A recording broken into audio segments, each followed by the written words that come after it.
Yes. Rekha ma'am is also here. Prashant is also here. Hi, welcome. Good afternoon. Hello.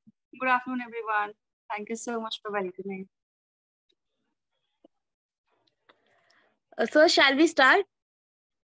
Or shall we wait for 1 or 2 minutes more for others to join? Sir YouTube भी start कर दीजिएगा please. Okay, and we can wait for 2 minutes. Sure, sir. Okay. And Sam, live streaming पे जा रहे हैं?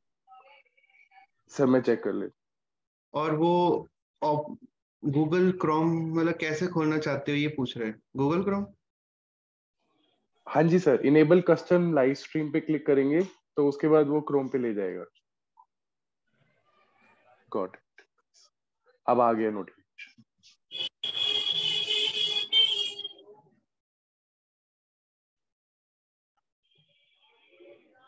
Start हो गया? हाँ जी sir.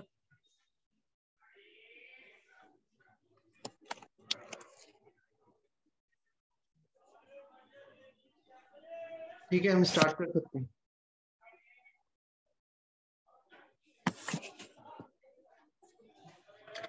Okay so hi good afternoon everyone. आप सभी का स्वागत है आज की फरवरी की हमारी लव मीट में.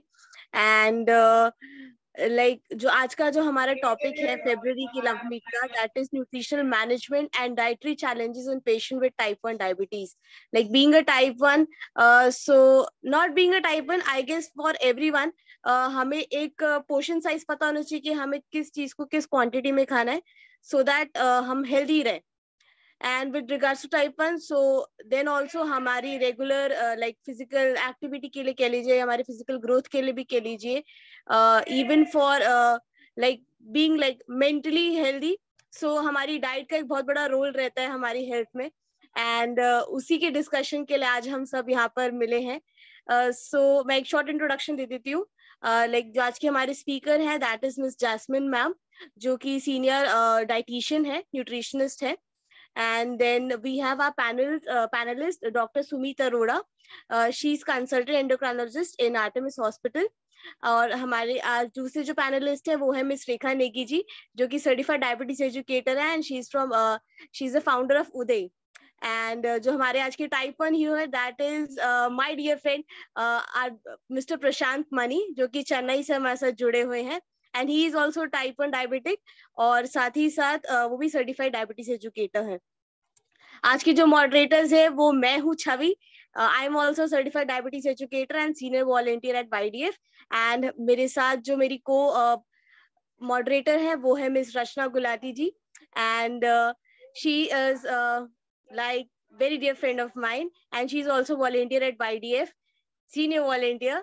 and जो आज की ऑर्गेनाइजिंग कमिटी है, एंड आज की नहीं, हर बार की जो ऑर्गेनाइजिंग कमिटी और जो हमारे जो हमें हमेशा मोटिवेट करते हैं, that is our dear Anil sir and doctor Anju Birmani, जो हमेशा हमारे साथ जुड़े हुए हैं सारी चीजों को ऑर्गेनाइज करने में, हमें गाइड करने में, like what we have to do कि सर मैम ऐसा हम कर सकते हैं नहीं कर सकते हैं. So with warm welcome I invite you all for our February love meet. And so Rachna दीदी, आई वुड लाइक कि अगर आप आगे नेक्स्ट स्लाइड पे प्लीज ले चले तो. Thank you. So before we proceed further, ये हमारे ट्रस्टीज है योगदान फाउंडेशन के. योगदान फाउंडेशन जो लास्ट इतने इयर्स से टाइप 1 डायबिटिक्स की लाइफ में वर्क कर रहा है, उनकी हेल्थ को मैनेज करते हुए, उनको सप्लाईज जो भी हमारी मैनेजमेंट किट सप्लाईज जो हम बच्चों को देते हैं अपनी डायबिटीज को मैनेज करने के लिए. So they are the pillars of our YDF. Mister Ami Chhabra and miss Bindiya Chhabra जो हमारे प्रेसिडेंट एंड फाउंडर हैं YDF के. So we would like to start with Prashant sir. Hi Prashant sir, good morning. And Prashant sir is our type 1 hero of February Love Meet. So मैं एक short introduction देना चाहूंगी प्रशांत sir के बारे में. प्रशांत sir type 1 diabetic from past 23 years, I guess, I suppose. 25th year. 24 years. And sir जो है वो फाउंडर है तमिलनाडु टाइप 1 एसोसिएशन के, एंड साथ ही साथ वो डायबिटीज फाउंडेशन इंडिया के जनरल सेक्रेटरी भी हैं. एंड जो जैसे कि मैंने खुद भी देखा है when he came in YDF, तो वो बच्चों से जैसे इंटरेक्ट करते हैं, उनको बताते हैं, ही एंड लक्ष्मी। एंड तो जैसे कि मैंने उनकी ऑनलाइन भी जैसे मैं देखती रहती हूँ, तो इट्स लाइक कि वो बच्चों के सामने खुद अपने आप को इंसुलिन दे इंजेक्ट की, ताकि people can feel open about it, बच्चों को डर ना लगे अगर ओपनली कभी इंसुलिन भी लेना हो। So they help in whichever way they can, in whichever way they can motivate the families, जो बच्चों को उनके पेरेंट्स को वो मोटिवेट करते हैं। एंड साथ साथ प्रशांत जी बहुत अच्छे राइडर भी है, bike rider, so he loves travelling a lot and creating awareness of type 1 diabetes. सो बाकी ज्यादा टाइम ना लेते हुए I would like Prashant sir अगर वो अपनी जर्नी के बारे में बताएं तो। Thank you. थैंक यू सभी, थैंक यू। नमस्ते, मेरा नाम प्रशांत है और 98 से, जो आप स्क्रीन में 98 से मुझे टाइप 1 डायबिटीज है।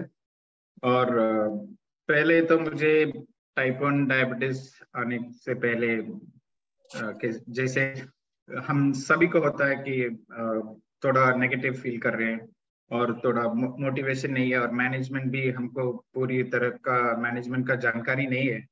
और एक और चीज बताना चाहता हूँ कि मेरा हिंदी उतना ठीक नहीं है, क्योंकि मैं साउथ इंडिया चेन्नई से हूँ, लेकिन थोड़ा तो मैनेज कर सकता हूँ, तो माफ कीजिए कुछ ऐसा ऐसा कुछ बोल रहा है। ओके, तो टाइप 1 पहले जो आप बोल रहे थे कि सपोर्टिव फैमिली सपोर्ट सब, लेकिन एक बात हम ज्यादा बात नहीं कर रहे, जो unsupportive family, not just unsupportive family, society भी। तो हम जब टाइप 1 है, हमारा फैमिली सपोर्टिव हो सकता है, लेकिन सोसाइटी या हमारे फ्रेंड्स या रिलेटिव्स के उधर से हमको ज्यादा स्टिग्मा फेस करना पड़ता है। तो आपको पहले ऐसा होना है कि आपको आपका काबिलियत और आपका पॉजिटिव माइंडसेट पहले वो बदलना है, क्योंकि पहले जब हम पॉजिटिव फील करेंगे तभी तो हम दूसरों को ऐसे एक क्या एक माइंडसेट उनको भी दे सकते हैं, पूरा अंडरस्टैंडिंग। जब आप खुद नेगेटिव फील कर रहे हैं तो ठीक नहीं होगा। तो पहले 10 या 15 साल मुझे बहुत कुछ फेस करना पड़ा, इमीडिएट फैमिली मेंबर्स, सोसाइटी, लेकिन सपोर्टिव भी थे, बहुत कुछ लोग सपोर्टिव थे, और उसका बहुत ज्यादा सपोर्ट मिला तो T1D कम्युनिटी से, फेलो T1 से मिला। तो तब से मेरा ट्रांसफॉर्मेशन और अंडरस्टैंडिंग मैनेजमेंट सब कुछ ठीक हो गया। तो रेखा भी मुंबई JDF कैंप में हम मिले थे, तो उधर से कई लोग का अंडरस्टैंडिंग और मैनेजमेंट ठीक हुआ। तो योगदान जैसे एक कम्युनिटी है, तो उसका पूरा पोटेंशियल आपको यूज करना है। मैं 3-4 हफ्ते पहले आया था उधर योगदान का कैंप में, और बहुत कुछ सीखना मिला, मुझे भी देखना मिला और सीखना मिला। एंड इंडिया में जो भी कम्युनिटी सपोर्ट ग्रुप्स है, तो योगदान एक एग्जाम्पल उदाहरण जैसा है कि वो कैसे ऑपरेट करते हैं, कैसे मोटिवेट करते हैं बच्चों के लिए। तो thanks for having us in that meet and also calling us here. और जब छवि ने बोला था कि मैनेजमेंट के 4 पिलर्स है, 4 पिलर्स, तो पहले तो इंसुलिन, दैट इज मेडिसिन, तो कितना लेना है, कौन से टाइम पे लेना है, वो पता करना बहुत इम्पोर्टेंट है। और नेक्स्ट फूड में तो ज्यादा रिस्ट्रिक्शंस नहीं है, लेकिन आपको कितना खाना है और कितना खाने में कितना इंसुलिन लेना है वो भी, क्योंकि आपका मॉडरेशन एक पॉइंट है, और वो क्वांटिटी के लिए कितना इंसुलिन लेना है। तो फूड का एक्सपर्ट्स तो उसका डिटेल में आपको बताएंगे सेशन में। और तीसरा है monitoring, that is sugar checking. तो शुगर चेकिंग, तो हम सब डायबिटीज एजुकेटर्स है, एक्सपर्ट्स है, हमारा कंट्रोल बहुत अच्छी तरह से चल रहा है, लेकिन हमें भी जब ग्लूकोमीटर नहीं है, सेंसर नहीं है, तो हम भी कुछ नहीं कर सकते। तो चेकिंग वेरी वेरी इंपॉर्टेंट। बिना चेकिंग से हमको नहीं पता चलेगा हम कितने लेवल पे है, कितना लेना है, कितना खाना है और कब खाना है। ठीक है, तो ऐसा है कि हम मुझे गाड़ी चलाना बहुत अच्छी तरह से मैं जानता हूँ, लेकिन मुझे मैप नहीं है कि मैं किधर जाऊँ, मुझे पता नहीं है, तो क्या फायदा ड्राइविंग, सब सिर्फ ड्राइविंग या कार से कुछ नहीं है, लेकिन हमको पता होना है कि किधर चलना है। तो इसलिए मॉनिटरिंग और चेकिंग बहुत बहुत जरूरी है।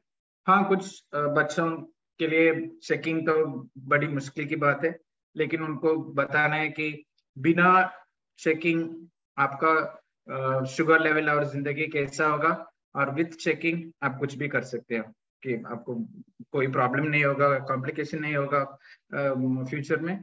और चौथा है physical exercise, so physical activity.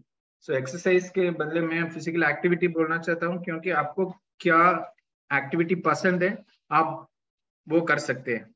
क्योंकि ऐसे 24 साल पहले मुझे जब टाइप 1 हुआ था, तो मेरे पेरेंट्स ने बोला कि आप तुम्हें वॉकिंग ही करना है। मुझे वॉकिंग नहीं करना है, पसंद नहीं है, तो मैं उतना ज्यादा फिजिकल एक्टिविटी नहीं किया। तो आपको जो पसंद है, जो एक्टिविटी, कुछ स्पोर्ट्स है, डांसिंग है, किधर कुछ भी, आपका बॉडी मूव होना चाहिए बस। तो जब आपको पसंदीदा एक्टिविटी आप करेंगे तो आप रोज करेंगे और अच्छे मन से करेंगे। और ये 4 पिलर्स है, लेकिन एक बहुत जरूरी एक फाउंडेशन है ये 4 पिलर्स को, that is which something that will make you do all this 4 things properly, वो है मेंटल हेल्थ। तो हमारा मेंटल हेल्थ जब ठीक होगा तभी तो ये 4 हमको करने के लिए वो मन लगेगा, नहीं तो हम नहीं कर सकते। आपका मेंटल हेल्थ ठीक नहीं है तो आप चेकिंग नहीं करेंगे, ठीक टाइम पे आप इंसुलिन नहीं लेंगे, और खाना भी उतना ऑर्डर या प्रॉपरली मॉडरेशन में नहीं लेते आप। तो mental health very very important. So ये 4 पिलर्स प्रॉपरली फंक्शन होने के लिए आपको मेंटल हेल्थ का बहुत जरूरी है। और मेंटल हेल्थ में क्या है आपको, हाँ, हम सबको डिप्रेशन होगा, कुछ तकलीफें होगी, बर्नआउट होगा, वो सब एक कुछ दिनों के लिए होगा। लेकिन आपको किधर सपोर्ट मिल रहा है, या आपके फेलो टाइप 1 से, कम्युनिटी से, या माता पिता से, या फ्रेंड्स से, किसी भी तरह से आपको जिधर भी सपोर्ट मिला और मिल सकता है, आप अप्रोच करना है आपको। आप जो बाहर आप बोलेंगे तो तभी तो वो सपोर्ट करेंगे। और मेंटल हेल्थ के लिए सिर्फ T1 का नहीं, आप पेरेंट्स को भी है, क्योंकि पेरेंट्स का भी पूरा फोकस और अटेंशन वो बच्चों पे जाता है, और खुद का सेल्फ केयर करने के लिए वो भूल जाते हैं। और सेल्फ केयर नहीं करेंगे तो पेरेंट्स को भी ये बर्नआउट होगा, उनको भी मेंटल तकलीफें होगी। ठीक है, तो आपको सेल्फ केयर करने से आप और भी हैप्पी या खुशी से कर सकते हैं ये सब चीजें। So self care even for diabetes educators, Rekha, Chhavi, वो सब लाइक बहुत T1 से इंटरेक्ट कर रहे हैं, उनको सपोर्ट कर रहे हैं, लेकिन ये सब चीजें आप रोज करते रहते हैं, लेकिन आपको भी एग्जॉस्शन होगा। तो even diabetes educators, doctors, parents, T1 सबको सेल्फ केयर की बहुत जरूरी है। सेल्फ केयर करेंगे, आपका मन तन तंदुरुस्त होगा, तभी आपको आपके बच्चों के लिए भी पूरी तरह से फुल पोटेंशियल से आप सपोर्ट कर सकते हैं। आपका हेल्थ या आपका मेंटल, मैं पेरेंट्स के बारे में बात करता हूँ, तो आपका हेल्थ और मेंटल हेल्थ नहीं ठीक नहीं होगा तो आप बच्चों को ठीक से देखभाल नहीं कर सकते, है ना।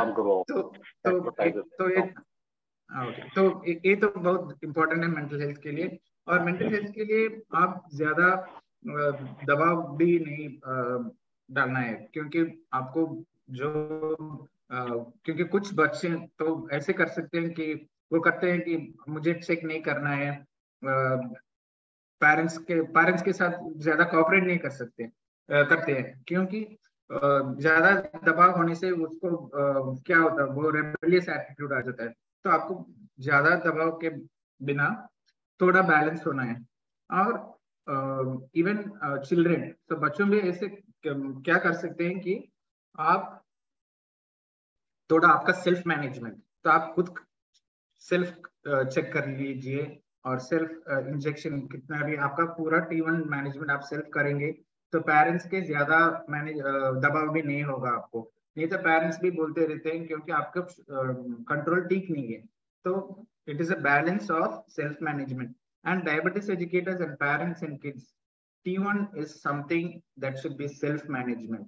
So even our tagline for our foundation is empowering T1s towards self management. That is, आप खुद संभाल सकते हो, आपको काबिलियत बनना पड़ेगा आपका मैनेजमेंट करने के लिए, क्योंकि T1 के साथ जीने आप ही जी रहे हो पूरी जिंदगी, है ना। तो उसका लोग बोलेंगे कि मुझे T1 से जीतना है, उसको विक्ट्री करना है, उससे डिफीट करना है, नहीं है, वो आपका साथी है ना, वो आपका साथ होगा। आप स्टडीज में बार बार जा सकते हो, आपका फ्रेंड्स पूरे आपके साथ नहीं होंगे, आपके पार्टनर्स भी पता नहीं कि कितने साल आपके साथ होंगे, लेकिन T1 तो आपका लाइफ पार्टनर है ना। तो उसके साथ आप दोस्ती बनाइए, उसको एम्ब्रेस एक्सेप्ट कीजिए।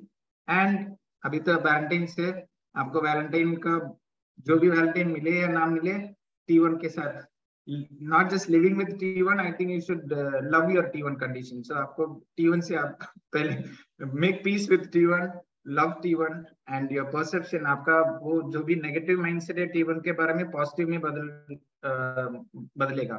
उसका एग्जांपल मैं हूँ, और मेरे साथ कई T1s को ऐसे महसूस हुआ। So उसके लिए कम्युनिटी, पेशेंट सपोर्ट ग्रुप बहुत ज्यादा it will very effective. So I think first learn, आपको काबिलियत ऐसे T1 एजुकेशन ऐसे प्रोग्राम जो आज हो रहा है उसका पूरी बात सुनना है, और आपको जो भी डाउट्स है वो भी आपको पूछना है। तो 1 या 2 महीने में आपको पूरा एजुकेशन, T1 एजुकेशन बारे में आपको सब कुछ पता चलेगा। और उसके बाद में लाइफ में जो भी कंडीशन है, आपको बाहर ट्रैवल करना है, आपको कुछ फीवर या कुछ आ गया, आप खुद संभाल सकते हो। सिर्फ चेकअप के लिए डॉक्टर के पास जाना है, और कोई कॉम्प्लिकेशंस नहीं है। मेरा अभी 25वां साल हो रहा है, मेरा एक भी हॉस्पिटलाइजेशन या डीके या कुछ भी नहीं हो, सेल्फ मैनेजमेंट हुआ। और मेरे पेरेंट्स तो बहुत दबाव था मुझे, मैं उसको I am not blaming them, because मुझे पहले तो ज्यादा लो शुगर होता था, तो मुझे अगले गली में भी जाने के लिए मना था। लेकिन अभी जब मुझे मैनेजमेंट ठीक से पता चल गया, मैं अभी हिमालयस, कश्मीर, पूरे भारत में बाइक लेकर चलता हूँ, जहाँ लोग भी नहीं है, -25 -27 डिग्रीज में भी मैं 10-15 दिन जिस I can live with properly, like with healthy, without any problems. So now when I was restricted not even to go to the next stage, now I can take myself to the extremest of conditions, and I can live there with, or enjoy and do my activities without any problem. So please learn T1 education and make use of this platform, and thank you so much. Thank you so much Prashant, thank you so much, that was so inspiring to see. तो जैसे कि आपने बताया कि diabetes management के जो 4 pillars जो हैं, जो बहुत इंपॉर्टेंट है, तो आज हम उसी में से एक पिलर के बारे में डिस्कशन करेंगे, जो कि है डाइट। बिकॉज अगर हमारा पेट अच्छा भरा रहेगा अच्छे खाने से, तो हमारा मन अच्छा रहेगा, हमारी मेंटल हेल्थ अच्छी रहेगी। उससे पहले, बिफोर वी प्रोसीड फर्दर, क्या हम एक बार प्रशांत सर की एक वीडियो दिखा सकते हैं जो कि बहुत इंस्पायरिंग है, उनकी बाइक जर्नी से रिलेटेड? बिल्कुल छवि। रचना, आपके पास है कि ये वीडियो? बिकॉज अगर हमारा पेट अच्छा भरा रहेगा, नहीं सर, आपके मेरे पास तो नहीं है, हमारी मेंटल हेल्थ अच्छी रहेगी। उससे पहले बिफोर वी प्रोसीड फर्दर, क्या हम एक बार प्रशांत सर की एक वीडियो दिखा सकते हैं? हाँ, जो कि बहुत इंस्पायरिंग है, की बाइक जर्नी से रिलेटेड। बिल्कुल छवि। नमस्ते सर। अगर हमारा पेट अच्छा भरा रहेगा। नहीं सर, आपके मेरे पास नमस्ते सर, आपको आवाज आ रही है मेरी? नमस्ते, आवाज आ रही है। रेशमा बताइए। सर मेरे को सर प्रशांत सर से बात करनी है, तो कुछ पूछना है। हम क्वेश्चंस लेंगे एट द लास्ट, ठीक है? आपके जो भी क्वेश्चंस आप चैट बॉक्स में पुट अप कर सकते हैं।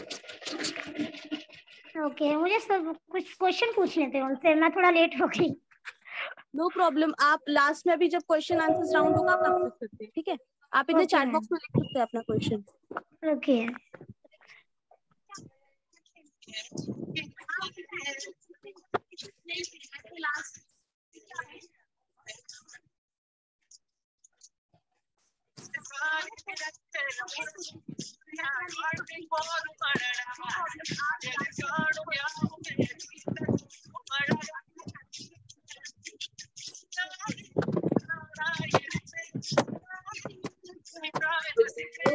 Video is not visible.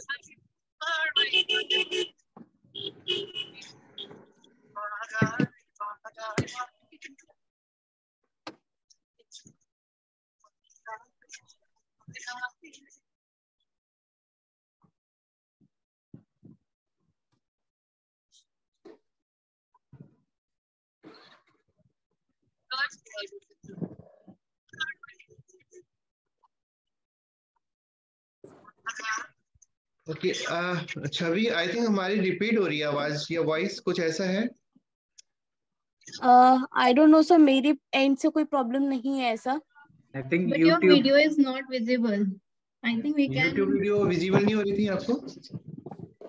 नहीं. एक मिनट पे। हेलो,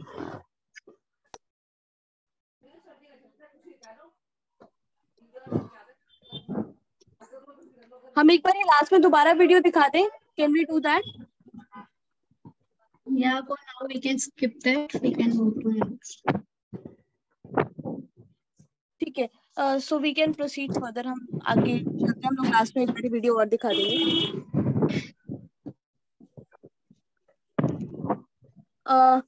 सो जो आज का जो हमारा टॉपिक था that is nutrition related to the dietary requirement of type 1।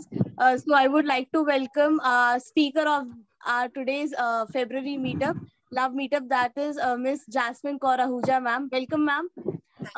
So ma'am का मैं एक short introduction देना चाहूँगी। Ma'am senior consultant dietitian and ma'am certified diabetes educator भी है, और साथ ही साथ मैम का पेशेंट्स के साथ like it has more over 14 years of experience जो मैम बच्चों के साथ एंड पेशेंट्स के साथ लाइक न्यूट्रिशन के ऊपर जो मैम उनसे डिस्कशन करती है या पेशेंट्स देखते हैं। एंड साथ ही साथ मैम सीनियर क्लिनिकल डाइटिशियन भी रही हैं इंस्टीट्यूट ऑफ चाइल्ड हेल्थ में नोएडा उत्तर प्रदेश में। और साथ ही जो एक चीज जो मुझे मैम के बारे में बहुत इंस्पायरिंग लगी कि मैम स्पोर्ट डाइटिशियन थी कॉमनवेल्थ गेम्स 2010 में, जो कि यहाँ दिल्ली में हुए थे इंडिया में। So I would like to welcome you ma'am. Thank you. Yeah. So thank you ma'am, welcome. thank you everyone for the nice introduction. And we are all doing good work. That's more important. हम लोग सब जुड़े रहे इस education और awareness में, that is important. Thank you for having me to speak about diet in diabetes and challenges we face in type 1 diabetes. So I can share my slides. Yes ma'am, I think Rachna हमें पहले stop करनी पड़ेगी अपनी slides. हाँ जी, अभी I'm not able to. Yes, और सभी बच्चे थोड़ा आज के टॉपिक को पूरा ध्यान से सुनेंगे। देखो मनी जी ने बताया उनके सपने कितने अच्छे हैं, सपनों को वो अचीव कर रहे हैं, उसके पीछे हमारी डायबिटीज और हमारी डाइट बहुत जरूरी है। तो डायबिटीज आप मैनेज करते हैं तो डाइट पे कैसे हम अपना रोल प्ले कर सकते हैं, आज इसको पूरे ध्यान से सुनना है बच्चों, और बार बार यूट्यूब के द्वारा इस टॉपिक को हम सुन सकते हैं। Thank you ma'am, welcome, please continue. तो आप अच्छा, now I can.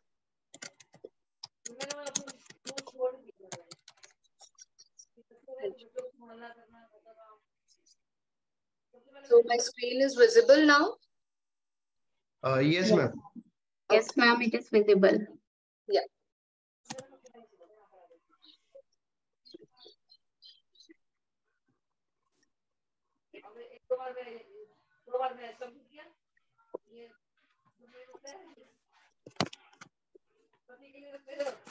Yes. So we are going to talk today about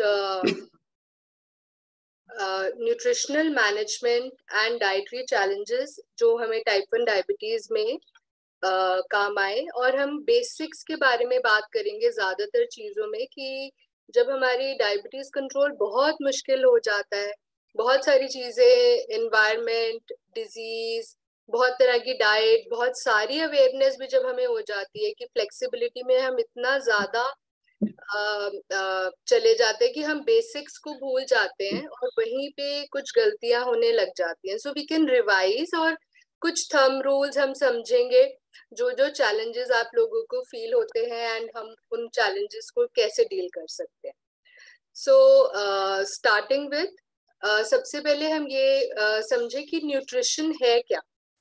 so nutrition एक कॉम्बिनेशन इस तरह की क्रियाएं हैं जिससे कि लिविंग ऑर्गेनिज्म खाने के पदार्थ को इस्तेमाल करे ग्रोथ यानी विकास के लिए, हमारे शारीरिक क्रियाओं को मेंटेन करने के लिए, और अगर कोई हमारे शरीर के कुछ ऐसे पार्ट्स हैं जो रिपेयर या फिर टिश्यू रिपेयर की जरूरत है उसको भी मेंटेन करने के लिए. तो न्यूट्रिशन एक ऐसा प्रोसेस है जो हमें खाने के द्वारा इन सारी नरिशिंग में हेल्प करता है, ग्रोथ, मेंटेनेंस एंड रिपेयर में. तो अब न्यूट्रिशन क्या है? ये स्टडी ऑफ फूड यानी खाने के बारे में स्टडी, खाने के पदार्थों के बारे में. फूड क्या है? फूड यानी खाद्य पदार्थ जिसके अंदर न्यूट्रिएंट्स होते हैं, अलग अलग तरह के खनिज, विटामिन, कार्बोहाइड्रेट्स, फैट्स. और न्यूट्रिएंट क्या है? न्यूट्रिएंट है हमारे खाद्य पदार्थ में जो चीज हमें पोषण देती है वो न्यूट्रिएंट्स है. तो जैसे कि हर खाने में कार्बोहाइड्रेट, मतलब सब खाद्य पदार्थों में कार्बोहाइड्रेट होते हैं, वसा यानी फैट होता है, प्रोटीन होता है, खनिज यानी मिनरल्स जैसे कि कैल्शियम, आयरन, मैग्नीशियम, विटामिन्स जैसे कि vitamin A, vitamin C, vitamin D, vitamin E. तो हमारे खाद्य पदार्थों में जो न्यूट्रिएंट्स हैं वो हमें पोषण प्रदान करते हैं. तो अगर हम न्यूट्रिएंट्स को दो भागों में समझे तो एक है मैक्रो, मैक्रो माने बड़ा न्यूट्रिएंट, और एक है माइक्रो, माइक्रो माने छोटे न्यूट्रिएंट्स, लेकिन दोनों जरूरी है. मैक्रो में आ जाते हैं कार्बोहाइड्रेट, प्रोटीन, फैट्स, और माइक्रो में आ जाते हैं विटामिन और खनिज. खनिज माने मिनरल. तो हमें ये समझना है कि न्यूट्रिशन, हम क्यों हर जगह न्यूट्रिशनल मैनेजमेंट की बात करते हैं, उसमें जरूरी क्या बात है, किस बारे में हम बात कर रहे हैं. अब हमारे न्यूट्रिशन मैनेजमेंट के गोल्स क्या है? हम डायबिटीज में, टाइप 1 डायबिटीज में न्यूट्रिशन क्यों जरूरी है, उन छोटे 2-3 पॉइंट्स को डिस्कस करते हैं.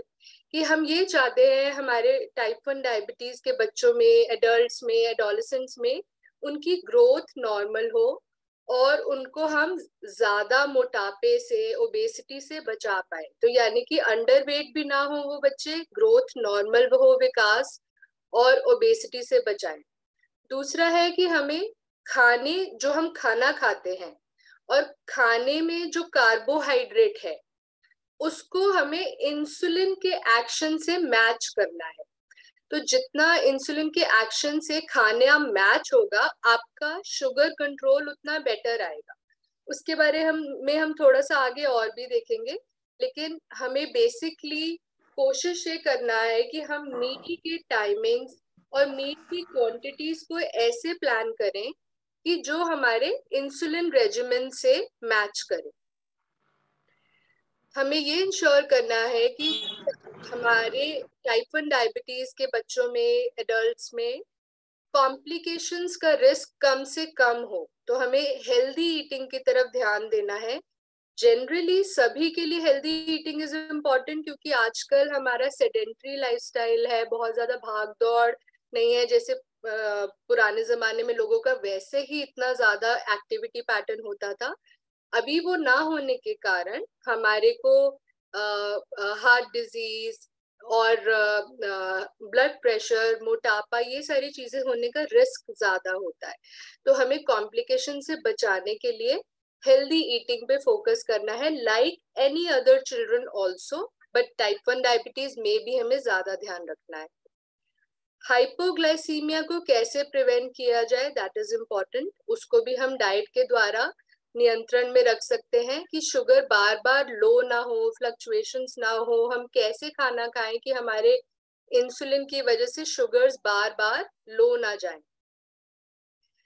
जब हम सब लोग जानते होंगे कीटोन्स के बारे में, तो जब डीकेए या कीटोन्स होते हैं उस टाइम पे खाने पीने का बहुत जरूरी महत्व है।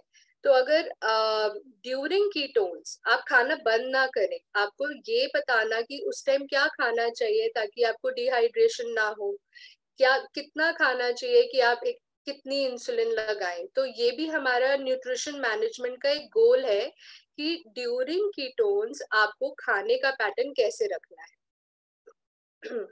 और एक चीज और ध्यान रखेंगे कि इस बारे में गाइडेंस देना कि कीटोन्स ठीक होने के बाद हमारा जो नॉर्मल बॉडी का फिजियोलॉजिकल रिस्पॉन्स है उसमें हमारी एपेटाइट इंक्रीज हो जाती है फॉर सम डेज, कुछ दिन तक ज्यादा भूख लगती है।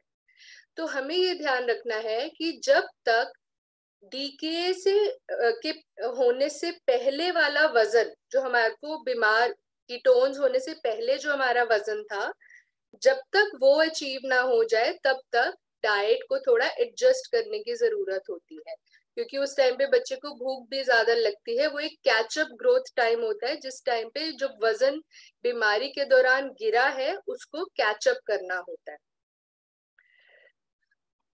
तो अभी हम थोड़ा सा रिलेट करके एक स्टोरी की फॉर्म में इसको समझेंगे कि पैथोफिजियोलॉजी ऑफ टाइप 1 डायबिटीज, कि टाइप 1 डायबिटीज में होता क्या है। हम सब जानते हैं कि नॉर्मल हेल्दी इंडिविजुअल्स जिनमें डायबिटीज नहीं होती, हम खाना खाने पर पैंक्रियाज में से बीटा सेल में से इंसुलिन प्रोड्यूस होता है जो कि ग्लूकोज को हमारे सेल के अंदर जाने का दरवाजा खोल देता है। तो जो इंसुलिन है वो चाबी है, और इस दरवाजे को खोलने के लिए हमें इंसुलिन की चाबी की जरूरत होती है, तभी खाने द्वारा पाई ग्लूकोज इसके अंदर जा सकती है। लेकिन डायबिटिक में क्या होता है, टाइप 1 डायबिटीज में, कि हमारा ऑटो इम्यून यानी कि हमारी ही इम्यूनिटी हमारे ही बीटा सेल्स को तोड़ देती है, जिसकी वजह से इंसुलिन अब हमारे शरीर में नहीं बनती। तो हमें ये ध्यान रखना है कि जब इंसुलिन नहीं बन रही तो अब ग्लूकोज जो हम खाना खाएंगे उससे जो ग्लूकोज प्रोड्यूस हो रही है उसके लिए हम बाहरी इंसुलिन देते हैं, एक्सोजेनस इंसुलिन, यानी कि इंसुलिन के इंजेक्शन देते हैं ताकि ये दरवाजा खुल सके और हम ग्लूकोज से एनर्जी पा सके। तो टाइप 1 डायबिटीज में ये फर्क हुआ कि इंसुलिन नहीं है और ग्लूकोज को इस सेल के अंदर जाने के लिए बाहरी इंसुलिन देनी पड़ती है। तो अब अगर देखें तो glucose needs insulin to enter the cells. हमारे जो भी खाने में से जो ग्लूकोज बन रही है उसको इंसुलिन चाहिए, ये पहला पॉइंट हो गया। ग्लूकोज गिव्स अस एनर्जी, यानी कि ग्लूकोज जो खाने में से बनती है वो हमें ऊर्जा प्रदान करती है। ऊर्जा से हमें काम करने की, डे टू डे की शक्ति मिलती है, जिससे हम अपनी सारी क्रियाएं करते हैं। तीसरा, all foods break down into glucose. अब देखिए, हम चाहे जो भी खाएं, चाहे हम रोटी खाएं, चाहे हम दाल खाएं, सब्जी, दूध, फल, इन सब में मीठा तो सब में मीठा नहीं है, लेकिन फिर भी इन सब से ग्लूकोज हमें शरीर में मिलती है। तो यानी कि हर खाना हमें ग्लूकोज प्रदान करता है जिससे कि हमें शक्ति मिलती है। लेकिन इसमें एक ध्यान देने वाली बात यह है कि एक ऐसा खाद्य पदार्थ, एक ऐसा न्यूट्रिएंट है दैट प्रोड्यूसेस मोर ग्लूकोज। सो यानी कि सारे जो हमने अभी बड़े वाले न्यूट्रिएंट्स बात करें, कार्बोहाइड्रेट, फैट, प्रोटीन, इन तीनों में से एक ऐसा खाद्य पदार्थ है जो कि ज्यादा ग्लूकोज बनाता है। तो अगर हम इस ग्राफ में देखें, अगर आप देखिए, जो ये सबसे ऊंचा वाला ग्राफ है जिसके आगे कार्बोहाइड्रेट्स लिखा है, यानी कि जब हम कार्बोहाइड्रेट्स खाते हैं तो इतनी ग्लूकोज बनती है। प्रोटीन का जो पीला वाला हिस्सा है, अगर हम प्रोटीन खाते हैं तो इतनी ग्लूकोज रिलीज होती है और इस स्पीड से रिलीज होती है। और यदि हम वसा यानी फैट खाते हैं तो जो ग्लूकोज है वो बहुत नेग्लिजिबल और बहुत उसका जो प्रोडक्शन है बहुत स्लो होता है, मतलब it is not producing glucose mostly. Anil ji and Chhavi, ये स्लाइड्स के ऊपर there is some drawing coming up, कुछ can we remove that? Yes ma'am, 1 minute please. हाँ जी, आप कंटिन्यू रखिए। या सो बेसिकली हमें ये समझा कि ये 3 तरह के जो न्यूट्रिएंट्स है, इन तीनों का ग्लूकोज प्रोडक्शन कितना अलग अलग है। तो जो मैंने पिछली स्लाइड में बात करी थी कि there is one type of nutrient that produces more glucose, वो कौन सा न्यूट्रिएंट है? वो है कार्बोहाइड्रेट। अब कार्बोहाइड्रेट क्या है? कार्बोहाइड्रेट हमारे खाने में पाए जाने वाला एक ऐसा पदार्थ है जो कि हमारी ब्लड शुगर को अफेक्ट सबसे ज्यादा करता है। 1 ग्राम कार्बोहाइड्रेट में 4 कैलोरीज होती हैं। ये सिर्फ एक आपकी जानकारी के लिए है कि कितने 1 ग्राम कार्बोहाइड्रेट में हमें ऊर्जा कितनी मिलती है। कार्बोहाइड्रेट को जब हम खाते हैं वो ब्रेक डाउन करता है ग्लूकोज यानी शुगर में, और ये हमारी बॉडी के एनर्जी का सबसे बड़ा स्रोत है, मतलब ऊर्जा प्रदान करने का सबसे ज्यादा, यानी कि सबसे ज्यादा ग्लूकोज ये देता है।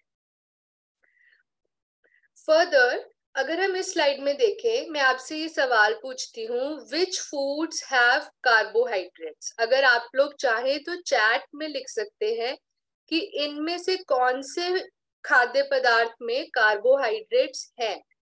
दूध, आलू, बिस्किट, ब्रेड, सलाद, मीट, एप्पल, चीज, भुट्टा, ग्रेप्स, ब्रोकली। तो अगर आप चाहें तो आप इसको अपनी चैट में लिख सकते हैं कि किस किस में है। तो आप लिख रहे हैं बिस्किट में है, कॉर्न में है, आलू में है और ब्रेड में भी है। Very good, yes. तो अब हम देखते हैं अगली स्लाइड। हियर तो अब हमने, जैसे आप लोगों ने सही बताया, इन सारी चीजों में कार्बोहाइड्रेट्स हैं जिन पे सर्कल लगा हुआ है। और अब जिन पे सर्कल नहीं लगा हुआ उनकी बात करते हैं। Foods that do not have carbohydrates, तो ये भी हमें जानकारी होना जरूरी है कि फैट्स यानी जैसे कि चीज में, बटर में, ऑयल में कार्बोहाइड्रेट्स नहीं है। मीट, अंडा, चिकन, मछली में कार्बोहाइड्रेट नहीं है। वेजिटेबल ए वो होता है जो बहुत ज्यादा हरी पत्तेदार सब्जियां होती हैं, जैसे कि साग, पालक, मेथी, चौलाई, लौकी, घिया, तोरी, खीरा। लेकिन जो कुछ ऐसी सब्जियां हैं जो जमीन में उगती है, जिनको हम ट्यूबर्स कहते हैं, उन सब्जियों में थोड़ा कार्बोहाइड्रेट होता है। उनका उदाहरण है जैसे कि गाजर, शकरकंदी, बीटरूट, चुकंदर। इन सब्जियों में कुछ हद तक हम कार्बोहाइड्रेट गिनते हैं। लेकिन अब हमने ये समझा कि जो फैट्स, मीट्स और वेजिटेबल ए में कार्बोहाइड्रेट नहीं। इस इंफॉर्मेशन को अगर आप सिर्फ याद रखेंगे, इसकी एक आप फोटो भी ले सकते हैं कि इससे हमें ध्यान रहेगा कि जब भी हम अपनी डाइट में थोड़ा फ्लेक्सिबिलिटी चाहते हैं, हम ये चाहते हैं कि हम हमारी शुगर थोड़ी सी और मैनेज रखें, तो हम अपना पेट भरने के लिए इन चीजों का ज्यादा इस्तेमाल कर सकते हैं, और जिन चीजों में कार्बोहाइड्रेट्स यानी ग्लूकोज ज्यादा बन रही है उनको मॉडरेशन में रख सकते हैं। तो इस ट्रिक से आपको एक बैलेंसिंग करने के लिए हमेशा एक इम्पॉर्टेंट पॉइंट ध्यान रहेगा। अच्छा, अब क्योंकि हम कार्बोहाइड्रेट्स की बात कर रहे हैं, इसमें मैं एक चीज नेक्स्ट बताऊंगी कि डॉक्टर जास्मीन जी, आप है ना इसको स्टॉप करके दोबारा शेयर कर लीजिए स्क्रीन, और एक एनिमेशन का आएगा आपके पास फॉर ऑल, उसको डिसेबल कर दीजिएगा, ठीक है? क्या व्हाट विल बी जब आप स्क्रीन शेयर करेंगे ना दोबारा, हाँ जी, तो एक ऑप्शन आएगा कुछ एनिमेशन का। मैम एक अच्छा stop annotation, disable annotation for others, pencil अच्छा आइकन उस पे क्लिक ओके करिए। ओके जस्ट वन सेकंड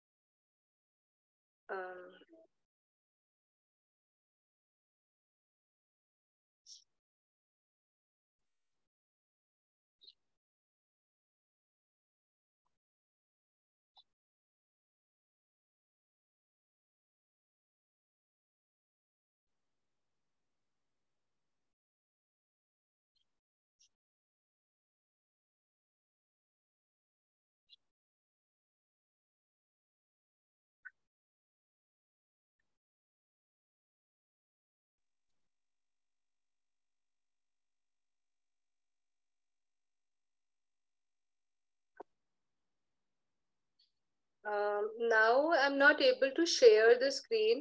अच्छा now I can.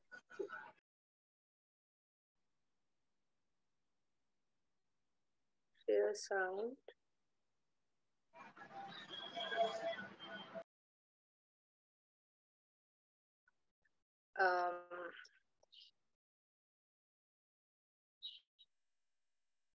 Yes. Yes, अब is it कुछ visible? Yeah, ma'am. Yes, ma'am, it's visible. Okay, Just there will be one pencil icon, ma'am. You can just disable the annotation for others. Acha, okay. Yeah. So, how do I disable? Once you click on that pencil icon, ma'am, it Yeah. will show disable annotation for others. Okay.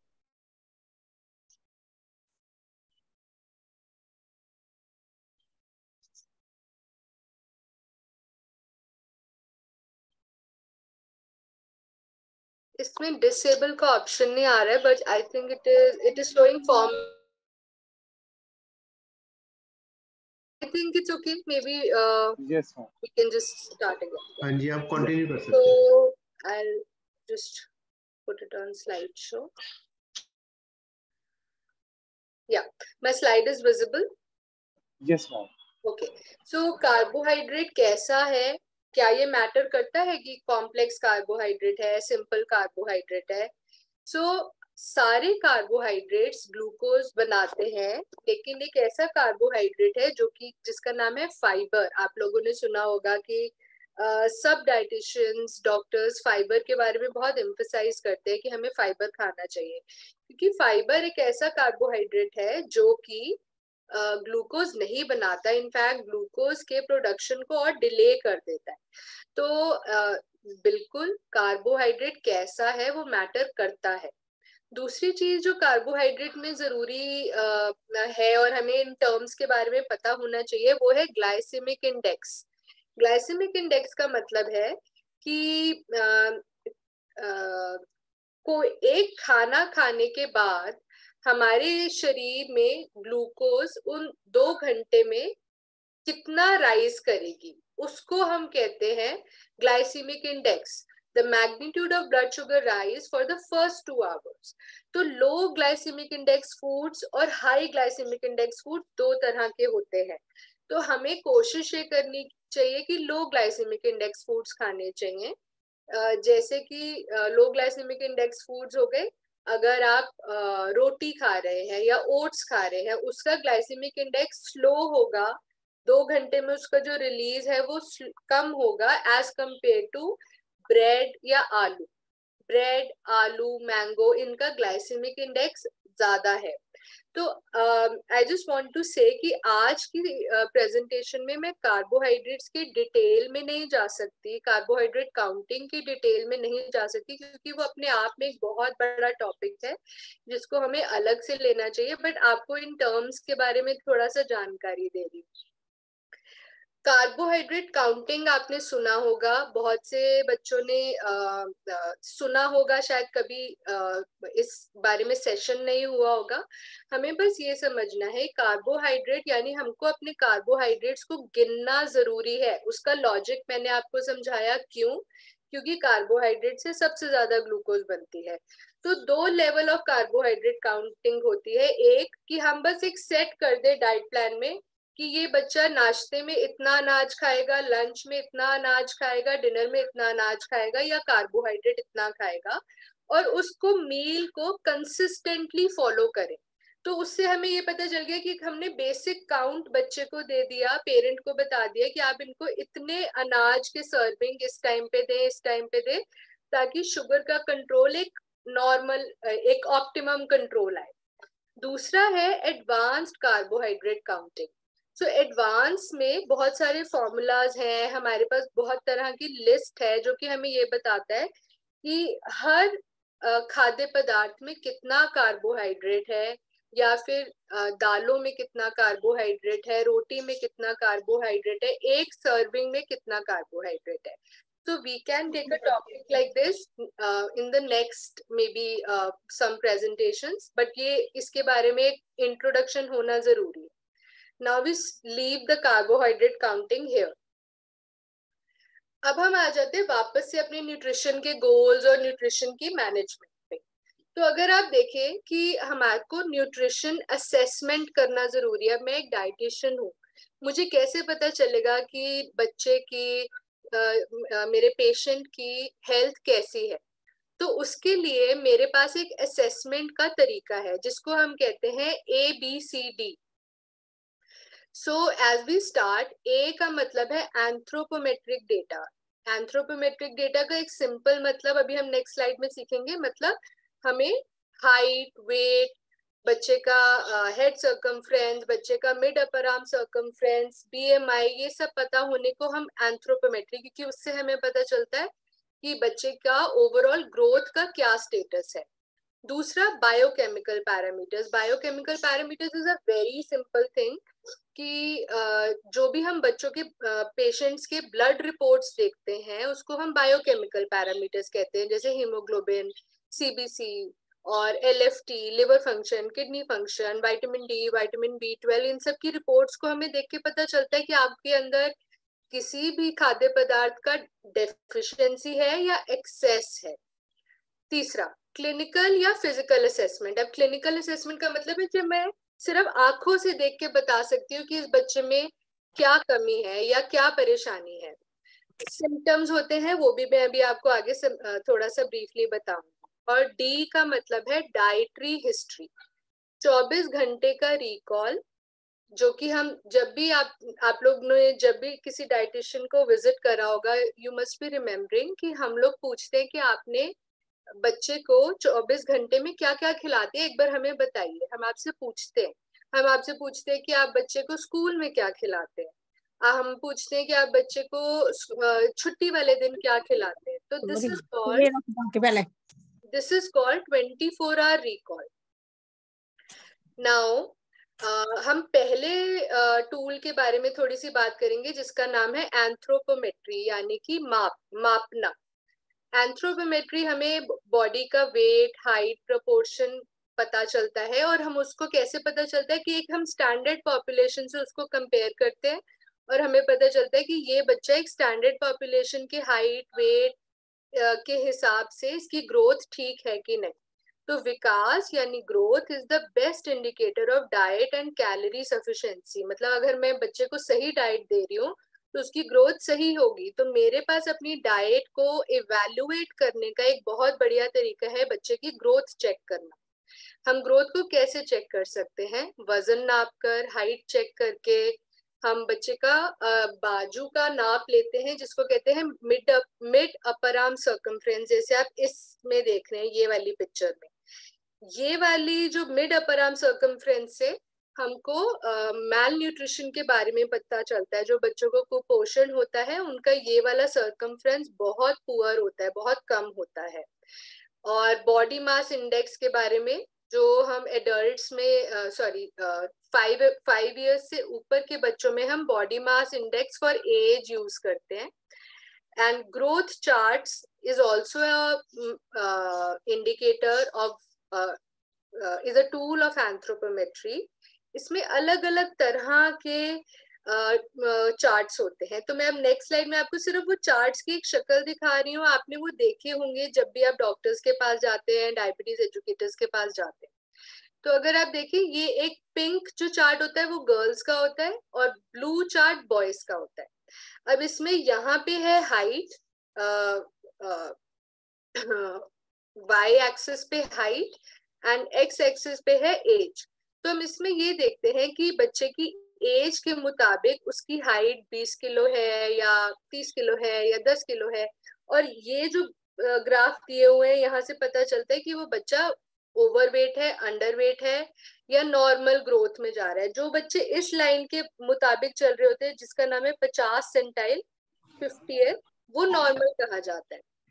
इसी तरीके से हम एक और growth chart plot करते हैं जो कि कहते हैं वेट फॉर हाइट। अभी तक हमने देखा एज के अकॉर्डिंग कितना वजन होना चाहिए, एज के अकॉर्डिंग कितनी हाइट होनी चाहिए।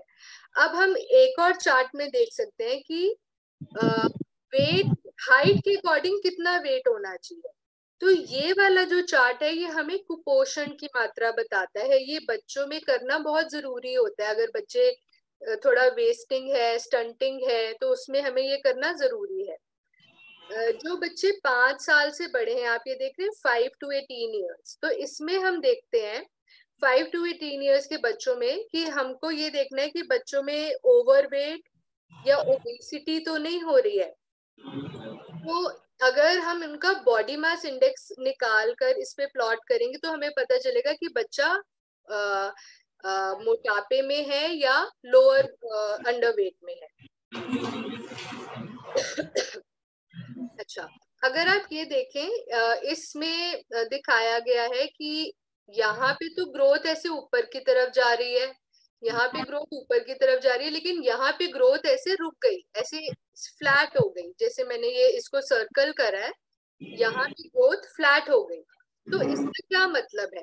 इसका मतलब है कि 3 तरह के ग्रोथ पैटर्न होते हैं। एक होता है नॉर्मल, जो कि ऐसे ऊपर जा रहा है।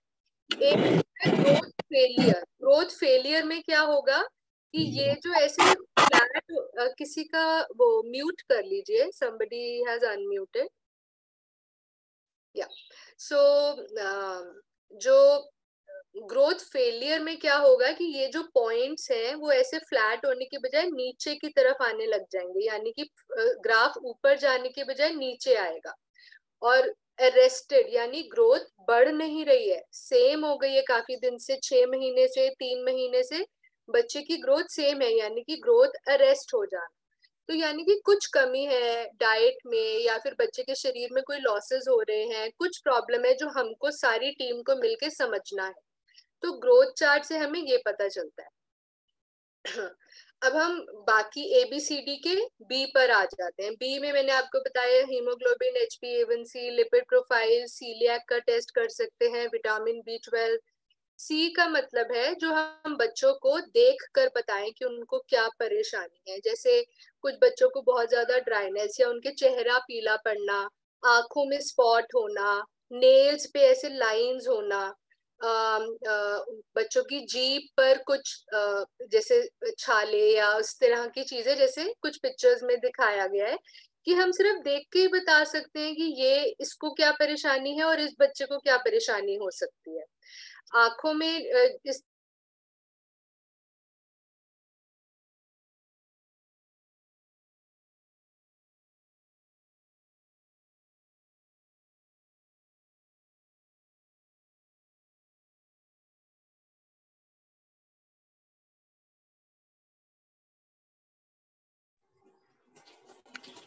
आई गेस मैम के नेटवर्क कनेक्शन के साथ कुछ प्रॉब्लम हो गया है। यस बच्चों, जब तक आप कुछ जो क्वेश्चंस हैं, मैम दोबारा आ रहे हैं अभी, आप जब तक कुछ क्वेश्चन अपने चैट बॉक्स में डालिए जो पूछना चाहते हैं।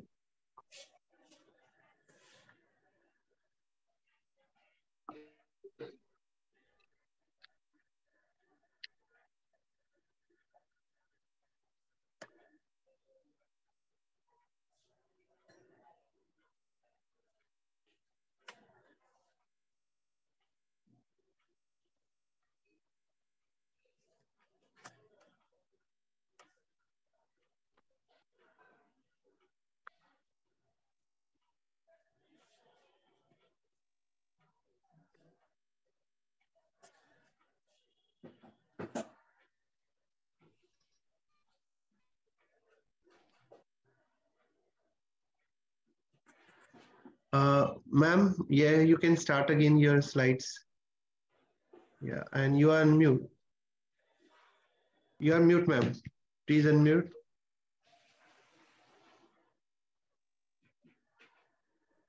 Yeah, now my screen is visible. Yes, ma'am. Yes, ma'am. it's visible. Yeah, thank you and sorry for the interruption.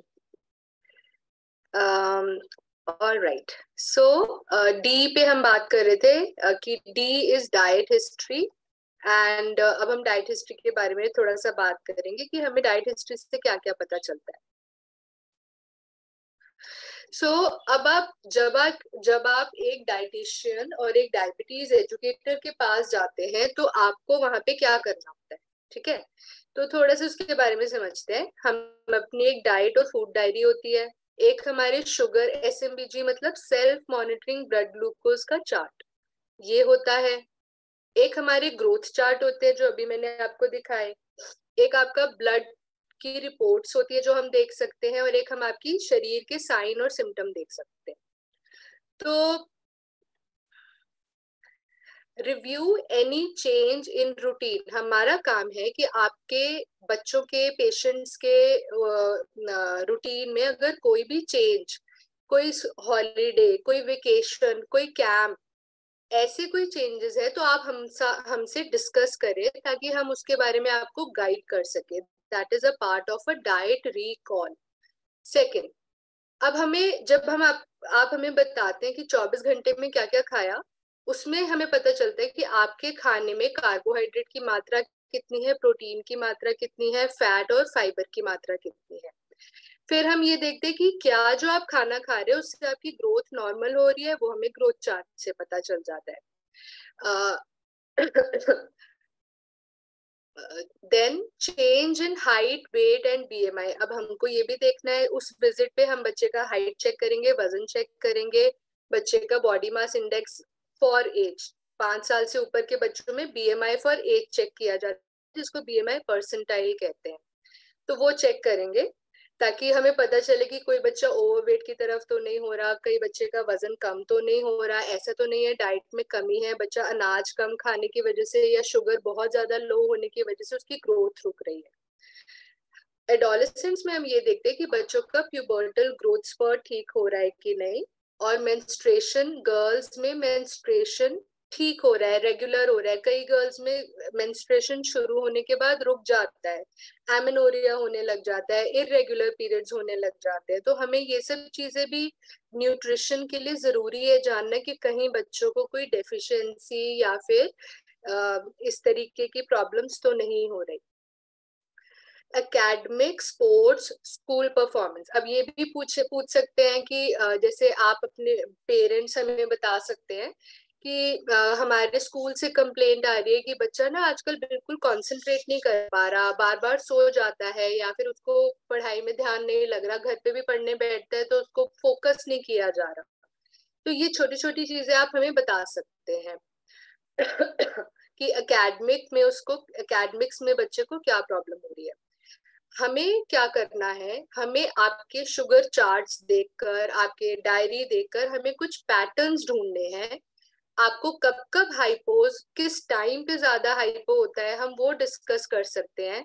आपको कौन से टाइम पे ज्यादातर शुगर्स हाई रहती हैं उसमें पैटर्न हम ढूंढ सकते हैं, और हमारे डाइट मैनेजमेंट में कहाँ प्रॉब्लम आ रही है हम उसको ढूंढेंगे. तो ये एक टीम वर्क है. मैं अगर डाइटिशियन, डायबिटीज एजुकेटर हूँ तो आप मेरे मतलब सहयोगी हैं, आपके बिना मैं ये समझ ही नहीं सकती अगर आप मुझे टाइम ना दे तो. How convenient or acceptable the diet is for the patient and family. अब मैंने जो डाइट लिख दी या किसी और डाइटिशियन ने डाइट लिखी, क्या वो आसान है, क्या वो अफोर्डेबल है, क्या आपके लिए वो करना खर्चा ज्यादा तो नहीं हो रहा, या फिर आपको ऐसा तो नहीं हो रहा आप वर्किंग है और आपको ये सब कुछ इतना कुछ बनाने के लिए बोल दिया जो कि आप कर ही नहीं पा रहे. तो कन्वीनियंस और एक्सेप्टेबल आपको हमें बोलना कि मैम हम नहीं कर पा रहे, ये आपका हक है और ये मेरा काम है कि मैं उसको कस्टमाइज करूं. Challenges faced in diet adherence. तो ये जो मेरी डाइटिशियन विजिट है उसमें आपने मुझे चैलेंजेस बताने हैं. जब आप फॉलो अप के लिए आते कि मुझे ये प्रॉब्लम्स आ रही है, आप एक लिख के ला सकते हैं, सोच के आ सकते हैं. अच्छा, नाउ मेरा नेक्स्ट स्टेप है, मैंने देख लिया कि क्या क्या प्रॉब्लम्स है, अब मेरा नेक्स्ट स्टेप है मील प्लानिंग। मील प्लानिंग में हम कैसे प्लान करते हैं, इसको मैं थोड़ा जल्दी करूंगी ये वाली स्लाइड को, because next slide is more important. कि बच्चे की हाइट, वेट, मेडिकल हिस्ट्री के अकॉर्डिंग हम कैलकुलेट करते हैं कि हमें कितने कैलोरीज की डाइट बच्चे को देनी है। हम बच्चे की डाइट रिकॉल से पता करते हैं कि बच्चा कितना कैलोरीज खा रहा है, पहले हमें वो पता होना जरूरी है। फिर हम दोनों के बीच में जो डिफरेंस है, अब देखिए ये एक चार्ट है, ये हमारे को आईसीएमआर द्वारा एक चार्ट दिया, एक टेबल है जिसको कहते हैं एस्टिमेटेड एनर्जी रिक्वायरमेंट। सो इस टेबल के द्वारा इस टेबल के द्वारा हमें पता लग जा, वेयर इज द एरो, या सो यहाँ पे अगर आप देख रहे हैं ये सारे एज ग्रुप है और ये कैलोरीज है। जैसे 0 to 6 मंथ्स के बच्चे के लिए 550 कैलोरीज रिक्वायर्ड है, चिल्ड्रन में 4 to 6 इयर्स में 1300 कैलोरीज। तो मैं इसको रेफर करके मुझे ये पता चल जाएगा कि मुझे बच्चे को कितनी रिक्वायरमेंट कैलोरीज देनी है और बच्चा कितना खा रहा है और उन दोनों में फर्क कितना है। अब ग्रोथ में 3 पॉसिबिलिटीज है, अंडरवेट, वेस्टिंग, नॉर्मल हो सकती है ग्रोथ, या ओवरवेट हो सकता है। तो मेरा काम है हमें ये डेफिसिट या एक्सेस ऑफ कैलोरीज को एडजस्ट करके आपको डाइट प्लान बनाकर देना है। एक नॉर्मल जो डाइट होती है जिससे नॉर्मल ग्रोथ हो, उसमें 50 से 60% हमारी डाइट का हिस्सा कार्बोहाइड्रेट से आना चाहिए, कैलोरीज कार्बोहाइड्रेट से आनी चाहिए। 30% कैलोरीज हमारी फैट से आनी चाहिए, लेकिन 30% में से जो सैचुरेटेड फैट्स होते हैं जैसे मक्खन, घी, फुल क्रीम, दूध, चीज, जो हाई फैट्स होते हैं, फ्राइड फूड्स, इनको 10% से कम रखना है। तो वो जब आप 1-on-1 प्लान करेंगे हम उसमें आपको बताते हैं। 15 to 20% कैलोरीज हमारी प्रोटीन से आनी चाहिए। प्रोटीन रिक्वायरमेंट पहले साल तक ज्यादा होती है और 1 साल के बाद हमें प्रोटीन 1 ग्राम पर केजी बॉडी वेट देना होता है। जैसे कि अगर कोई बच्चा 40 किलो का है तो मैंने उसे 40 ग्राम प्रोटीन देना है। और ये ध्यान रखिए डायबिटीज में और जनरल पॉपुलेशन में भी high protein intake is not recommended. हमें ऐसे नहीं करना कि 40 की बजाय मैं उसको 70 ग्राम प्रोटीन दे दूं, तो हमारी किडनीज को ज्यादा वर्क करना पड़ता है, which is not healthy. There is no need of a restrictive diet, इस चीज को आप लोग सब ध्यान रखिए। There is no need of a restrictive और स्पेशल डाइट। 1 second। सो हमें अब थोड़े से पॉइंट्स ध्यान रखने हैं कि हमें कैलोरीज को, जो हमारे पूरे दिन की कैलोरीज को हमें बच्चे की ग्रोथ के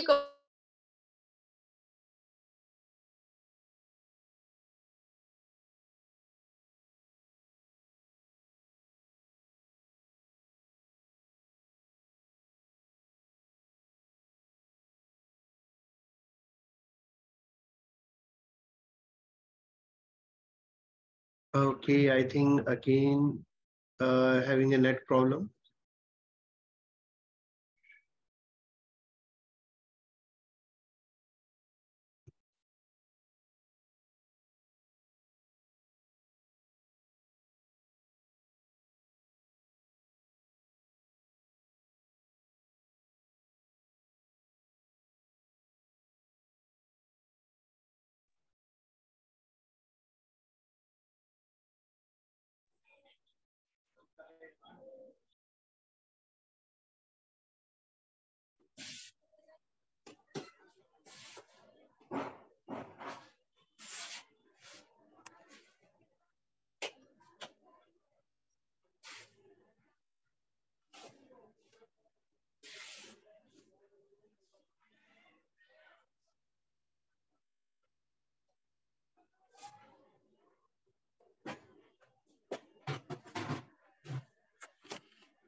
तो बच्चों, आप देख ही रहे होंगे कितनी इम्पोर्टेंस होती है डाइट के बारे में।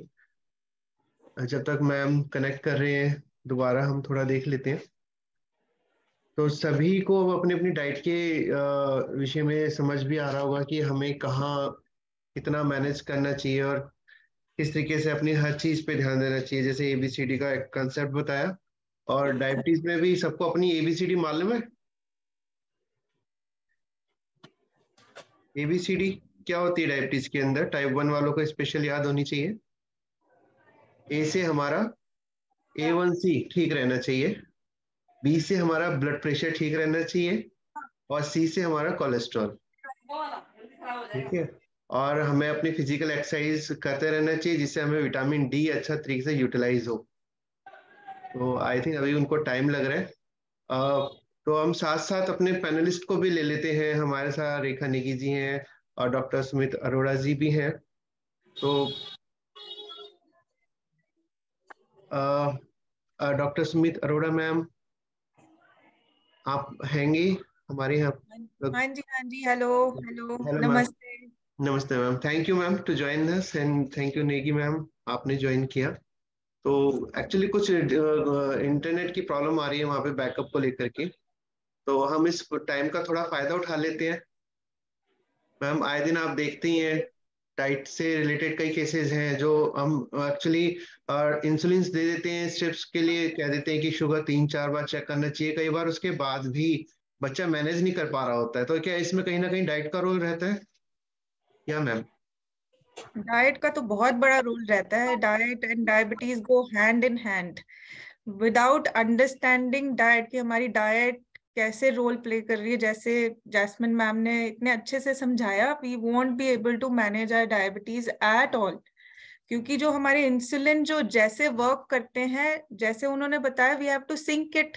हमारे डाइट के हिसाब से हमें इंसुलिन जो है वो सिंक करना है, कैसे काम कर रही है हमारे। अगर हमें पता होगा तो हम अपने इंसुलिन को उसी तरीके से लगा पाएंगे ताकि हमारे जो शुगर्स की पीक आते हैं उनको हम कंट्रोल कर सकें। So it plays a very important role.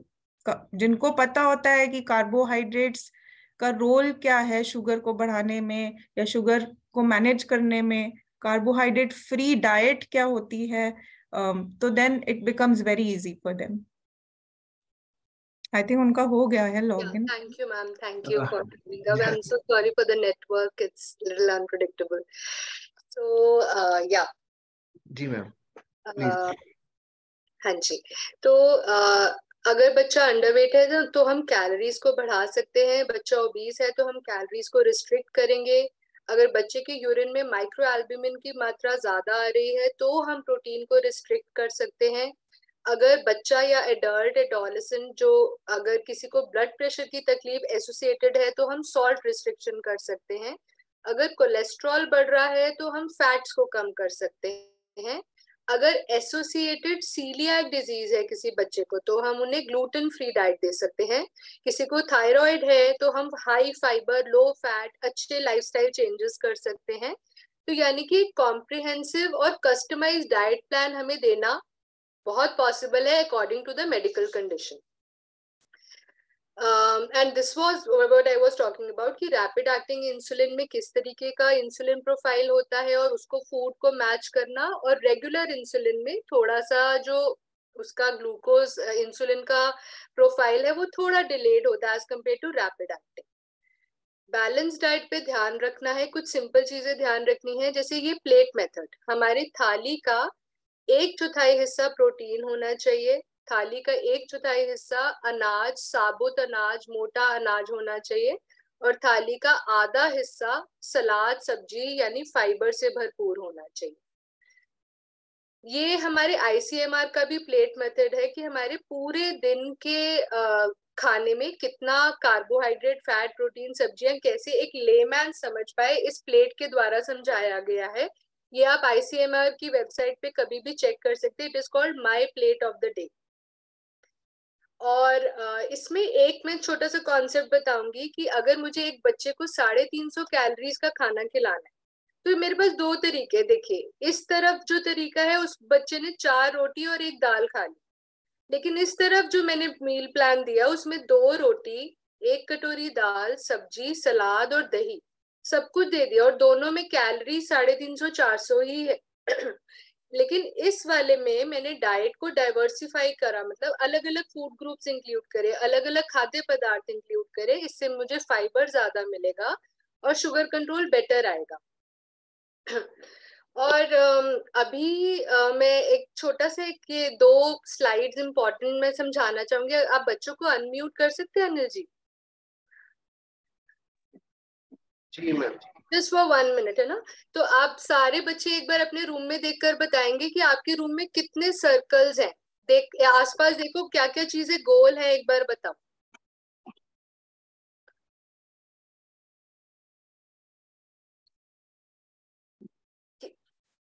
कितने सर्कल्स हैं आसपास?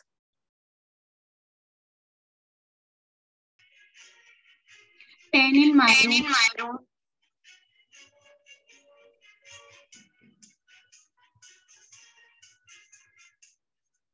Yeah.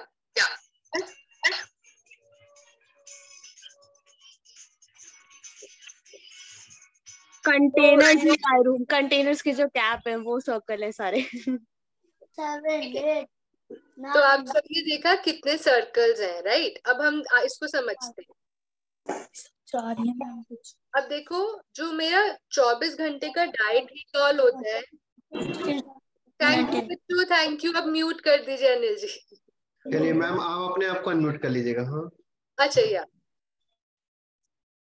ठीक है। तो अब मेरा जो 24 घंटे का डाइट रिकॉल है वो मुझे खुली आंखों से और दिमाग खोल के, आंखें कान सब खोल के देखना है। अब मैंने बच्चों से जब पूछा कि सर्कल्स बताएं, तो क्या बच्चों ने साथ साथ स्क्वायर्स भी देखे कि कमरे में कितने स्क्वायर्स थे? किसी का ध्यान स्क्वायर्स पे नहीं गया, सिर्फ सर्कल्स पे हमने देखा। लेकिन जब हम बच्चों का डाइट हिस्ट्री पूछते हैं तो हमें सारी चीजें सोचनी है, सारी चीजें साथ साथ देखनी है। तो मैं सिर्फ सर्कल्स पे फोकस नहीं कर सकती। आप मुझे सिर्फ ये बताओ कि कितनी आप पूरे दिन में क्या रोटी, क्या दाल, क्या खाया, ऐसे नहीं हम करेंगे। हमें अपने आंखें कान खोल कर बच्चे से बात करनी है। Observe with an open and analytical mind. अब हम एक छोटा सा जैसे एग्जाम्पल डिस्कस करेंगे कि एक फूड डायरी रिकॉर्ड मैंने देखा, जैसे ये आप इसमें देख रहे हो। एक मदर लेकर आए कि बच्चे ने रोटी खाई, सब्जी खाई, सलाद खाया, दही खाया, और यहाँ पे एप्पल खाया, नूडल खाया, खिचड़ी खाया। ठीक है, ये उन्होंने फूड डायरी बनाई।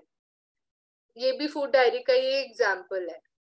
जब मैंने माँ से बात करी कि आपने इसमें डायरी में तो लिखा है रोटी, सब्जी, सलाद, और मैंने माँ से बात करी कि आपने बच्चे को एग्जैक्टली क्या खिलाया वो मुझे बताओ, तो उन्होंने बताया कि मैम मैंने 2-3 परांठे खिला देती हूँ लंच में, और कभी दाल खा लेता है, कभी कढ़ी खा लेता है, कभी पनीर की सब्जी खा लेता है।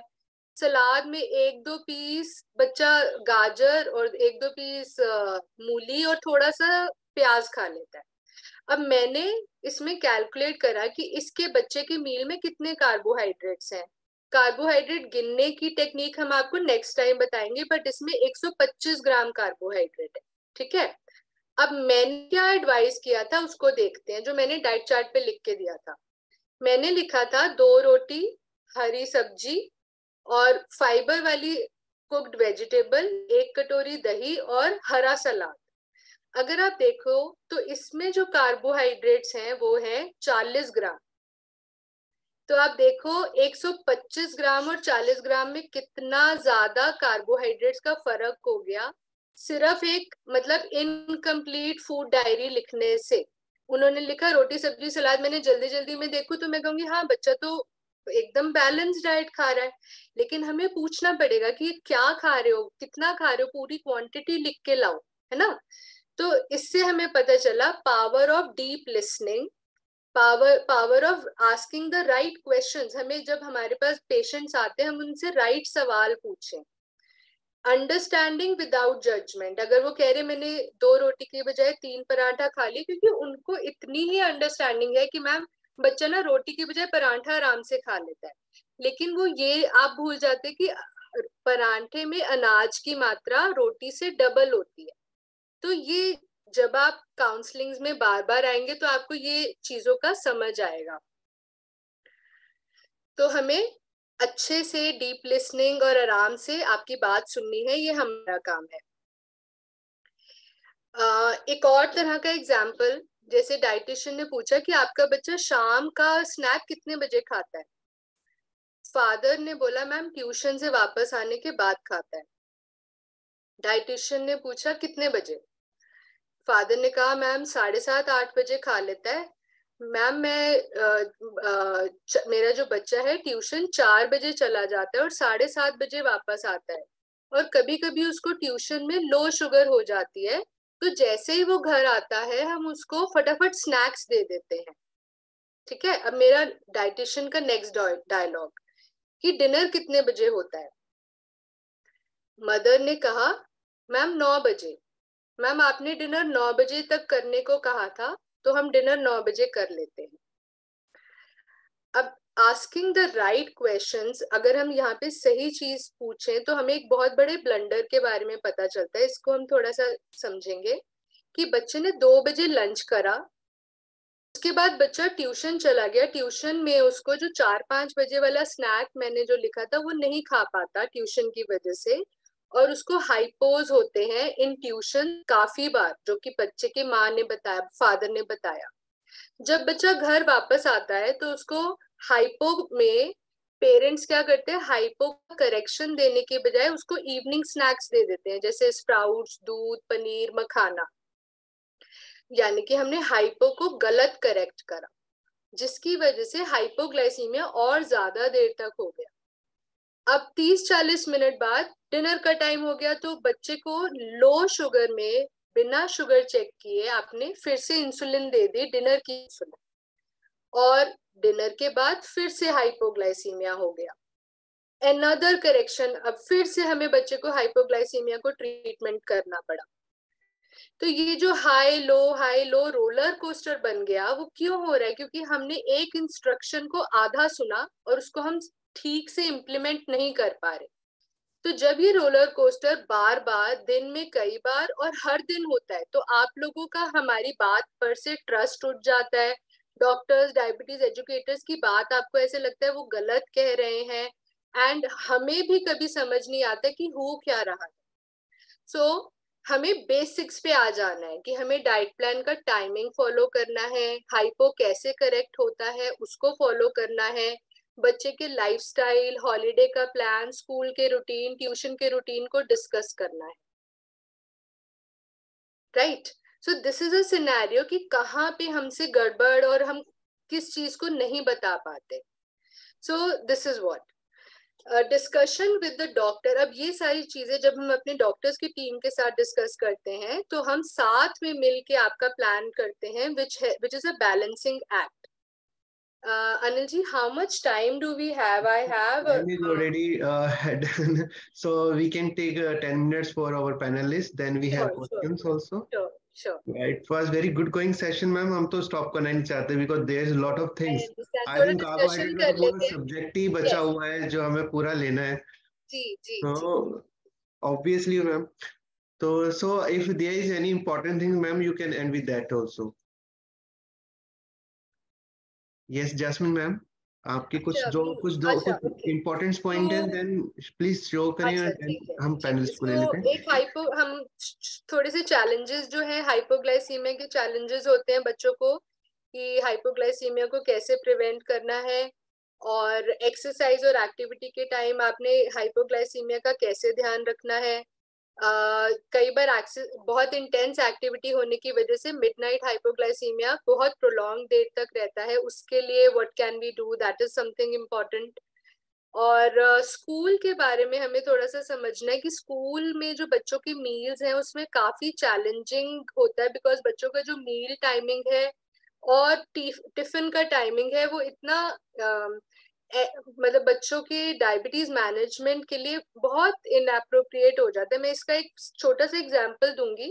उस दिन मेरे पास एक पेशेंट आए, उन्होंने मुझे ये बताया कि मैम उसका ना जो स्कूल का टिफिन का टाइम है वो 12:30 बजे खाता है और आपने जो जो बताया है वो खाता है। फिर मैंने ना बच्चे से बाई चांस दोबारा पूछना चाहा कि बेटा एक बार मुझे अपने स्कूल के सारे टाइमिंग्स बताओ, कितने बजे क्या ब्रेक होती है, टिफिन कितने बजे होता है, स्कूल ब्रेक कब होती है।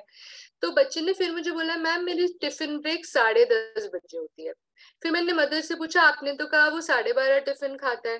तो तब मुझे मदर ने बताया कि वो बच्चा 10:30 बजे जब बाकी बच्चों का टिफिन टाइम होता है उस टाइम नहीं खाता, वो क्लास के दौरान मैम से परमिशन लिया हुआ है और वो 12:30 बजे बच्चा टिफिन खाता है वाइल जब मैम पढ़ा रही है, और वो टेबल के नीचे रख के ऐसे छुप के खाता रहता है। तो ये उसका एवरीडे का रूटीन था। तो मतलब ये तो एक बहुत बड़ा ब्लंडर है कि हम बच्चे को उसका इंसुलिन, उसके खाने की चीज ऐसे मैनेज कर सकते हैं ताकि वो सब बच्चों के साथ टिफिन ब्रेक में खाना खाए। सो इट इज इम्पोर्टेंट कि हम बच्चों की डाइट और टिफिन ऐसे प्लान करें जिसमें एक बच्चों को sense of equality, sense of togetherness feel हो और हर चीज वो अलग ना करे, right. And sick day management, ketones, these are important things. हाँ, ये नेक्स्ट टॉपिक हमारा सिक डे पे ही है मैम। यस कर सकते हैं, तब डिस्कस कर सकते हैं। Yes ma'am. और ये मैं लास्ट स्लाइड एक बताना चाहूंगी कि अब देखिए जो डाइट की कंप्लायंस में बहुत सारे बैरियर्स हैं। एक नॉलेज है बट इम्प्लीमेंटेशन नहीं हो पा रही है। Family support, eating habits, joint family, siblings का खाने का रूटीन अलग होने की वजह से बच्चों को इमोशनल और साइकोलॉजिकल जो स्टेट है बच्चों का इफेक्ट हो जाता है कि सब लोग अलग खा रहे हैं, मैं अलग खा रहा हूँ। डायबिटीज, बर्नआउट हो जाता है। पीयर प्रेशर की स्कूल और medical, lack of school and medical support, friends के साथ कैसे मैनेज करें। अगर हम डाइटिशियंस बच्चों को अनरियलिस्टिक डाइट्स अगर दें, स्टैंडर्ड डाइट्स दें, कोई कस्टमाइज ना करें। ग्रैंड पेरेंट्स अगर बच्चों को फोर्स फीडिंग करें, नहीं नहीं ये खा ले ये खा ले, तो दैट इज अ प्रॉब्लम। बच्चों को जब eating out parties, diabetic snacks पे डिपेंडेंट हो जाते हैं, दैट इज अ प्रॉब्लम। और एडोलेसेंट्स में पीयर प्रेशर एक बहुत बड़ा प्रॉब्लम है। अब इसमें अवेयरनेस बहुत इंपॉर्टेंट है। हमें जैसे हमारे ट्रीटमेंट सहयोगी होते हैं ना टीबी में, ऐसे हमें एक भरोसेमंद दोस्त ढूंढना है डायबिटीज में। एक ट्रस्ट वर्दी फ्रेंड जो कि हमें रिमाइंड कर सके जब हम बाहर खाना खा रहे हैं इंसुलिन लगाने के लिए, शुगर चेक करने के लिए। अगर हमें पता है हमें एक दिन बाद बाहर खाना खाना है तो हम फोन में रिमाइंडर लगा सकते हैं इंसुलिन लगाने के लिए। आपको अपने कार्बोहाइड्रेट्स के बारे में कैलकुलेशंस जानने का थोड़ा प्रिपरेशन करना चाहिए कि आपको पता हो किस चीज में कितना कार्बोहाइड्रेट है, उसकी ट्रेनिंग हमसे लीजिए। उससे आपकी डाइट में और फ्लेक्सिबिलिटी आएगी। शुगर चेकिंग बहुत इंपॉर्टेंट होता है जब भी आप बाहर खाना खाना चाहते हैं, क्योंकि प्री मील और पोस्ट मील चेक नहीं करेंगे तो मैनेज कैसे करेंगे। और ईटिंग आउट फ्रीक्वेंसी को कम रखना है। जैसे बाकी लोगों को हम कहते हैं बहुत फ्रीक्वेंटली बाहर का खाना नहीं खाना है, इसलिए आपने भी बहुत फ्रीक्वेंटली नहीं खाना है। और जब भी बाहर खाना खाते हैं अपनी प्लेट को ऐसे डिजाइन करने की कोशिश करो कि जिसमें कुछ सैलेड ऑर्डर कर लिया, कोई प्रोटीन ऑर्डर कर लिया, थोड़े से होल ग्रेन्स ऑर्डर कर लिए। So that's it. एंड छोटे छोटे स्टेप्स लेने हैं, सपोर्ट देनी है हमने बच्चों को। फैमिली मेंबर्स और सिबलिंग्स का मील टाइमिंग कॉमन रखिए। ईटिंग आउट को प्लान करिए। टिफिन और मील स्कूल टाइमिंग्स को जितना भी हो सके बच्चे को इंक्लूडेड फील कराइए। सेफ स्पेस दीजिए बच्चे को। And we are all hoping for a healthier future and hope is a decision. छोटे स्टेप से बड़े डिस्टेंसेस कवर कर सकते हैं। Thank you so much ma'am, आपने कम समय में काफी ज्यादा जानकारी, इवन कई जानकारी अभी भी ऐसी है जो अभी शायद और भी हो सकती थी, पर समय को देखते हुए और हम चलते हैं। काफी थैंक यू कहना चाहते हैं अपने सभी डॉक्टर्स का, बच्चों का, स्टूडेंट्स का, जो आपने इतना पेशेंटली सुना। यस मैम, मैं डॉक्टर सुमित अरोड़ा मैम को बुलाना चाहूंगा। Thank you so much ma'am to join us. कि आप आए दिन ऐसे केसेस देखते भी हैं, उनमें आपने भी बताया कि डाइट का बहुत बड़ा इंपॉर्टेंट रोल रहता है। तो अगर बच्चे की किसी प्रकार से अगर कहते हैं जैसे हाइट का ग्रोथ चार्ट सही नहीं है तो क्या वो डाइट से मैनेज हो जाता है या उसके अलावा भी कई और स्टेप चाहिए होते हैं उनको? पहले तो कारण देखना पड़ता है कि हाइट का जो ग्रोथ है वो क्यों नहीं हो रही है। कई बार जब हमारे बच्चे जिनको टाइप 1 डायबिटीज है, अगर बहुत लंबे समय से डायबिटीज कंट्रोल में नहीं है, शुगर कंट्रोल में नहीं है, तो वेट इफेक्ट होने लगता है, धीरे धीरे उसका इम्पैक्ट जो है हाइट पे भी आने लगता है।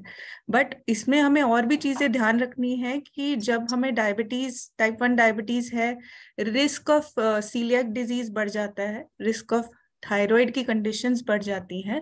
सो उन सब चीजों को भी स्क्रीन करना, टाइमली पिकअप करना इम्पोर्टेंट है, क्योंकि अगर वो अफेक्टेड है, अगेन हाइट पे असर आ सकता है। डाइट, यस, अगर हम डाइट को ओवरऑल कंट्रोल में रखेंगे, शुगर मैनेज करेंगे, तो वेट हाइट दोनों साथ के साथ अच्छे से चलते हैं। Yes, thank you so much ma'am. और नेगी जी, आपसे क्वेश्चन है कि आप आए दिन मतलब बच्चों काफी अच्छी एक फाउंडेशन चला रहे हैं आप भी, और कई जगह आप ट्रैवल करते हैं, तो आप क्या महसूस करते हैं, किस तरीके की परेशानियां सामने आती हैं बच्चों को जो इंसुलिन ले रहे हैं? इंसुलिन की जो आप कमियां पूरी कर देते हैं उनकी कई प्रकार की, क्या उसके बाद भी कुछ मैनेज करने का रह जाता है उनमें?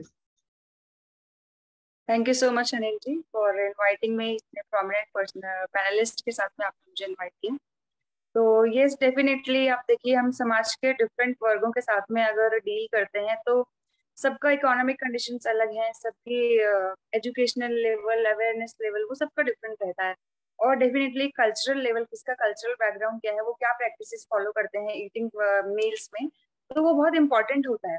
तो हमारी जो अप्रोच होनी चाहिए एज एन एजुकेटर, मुझे सबसे पहले थोड़ा सा चीजें लगती है कि मुझे उनके साथ उनकी लेवल से अंडरस्टैंडिंग सोचनी होगी कि उनके डाइट में वो लोग क्या क्या चीजें, क्योंकि हम उन्हें नहीं कह सकते हैं अपने अकॉर्डिंग कि आप ये एलिमिनेट करो, वो एलिमिनेट करो, बल्कि हमारी प्रैक्टिसेस ये होनी चाहिए कि सबसे पहले उनकी जो ईटिंग हैबिट्स हैं, उनकी जो जो डिशेस हैं, चीजें हैं जो बच्चे पसंद करते हैं, वो सब चीजों को हम एक बारी उनके जो डाइट में है उसको एक मॉडरेशन में ऐड करें, ताकि जो हम उनके लिए सोचते हैं उनको समझाएं कि इसकी कितनी इंपॉर्टेंस है और जो चीजें हम ऐड कर रहे हैं उसकी कितनी इंपॉर्टेंस है।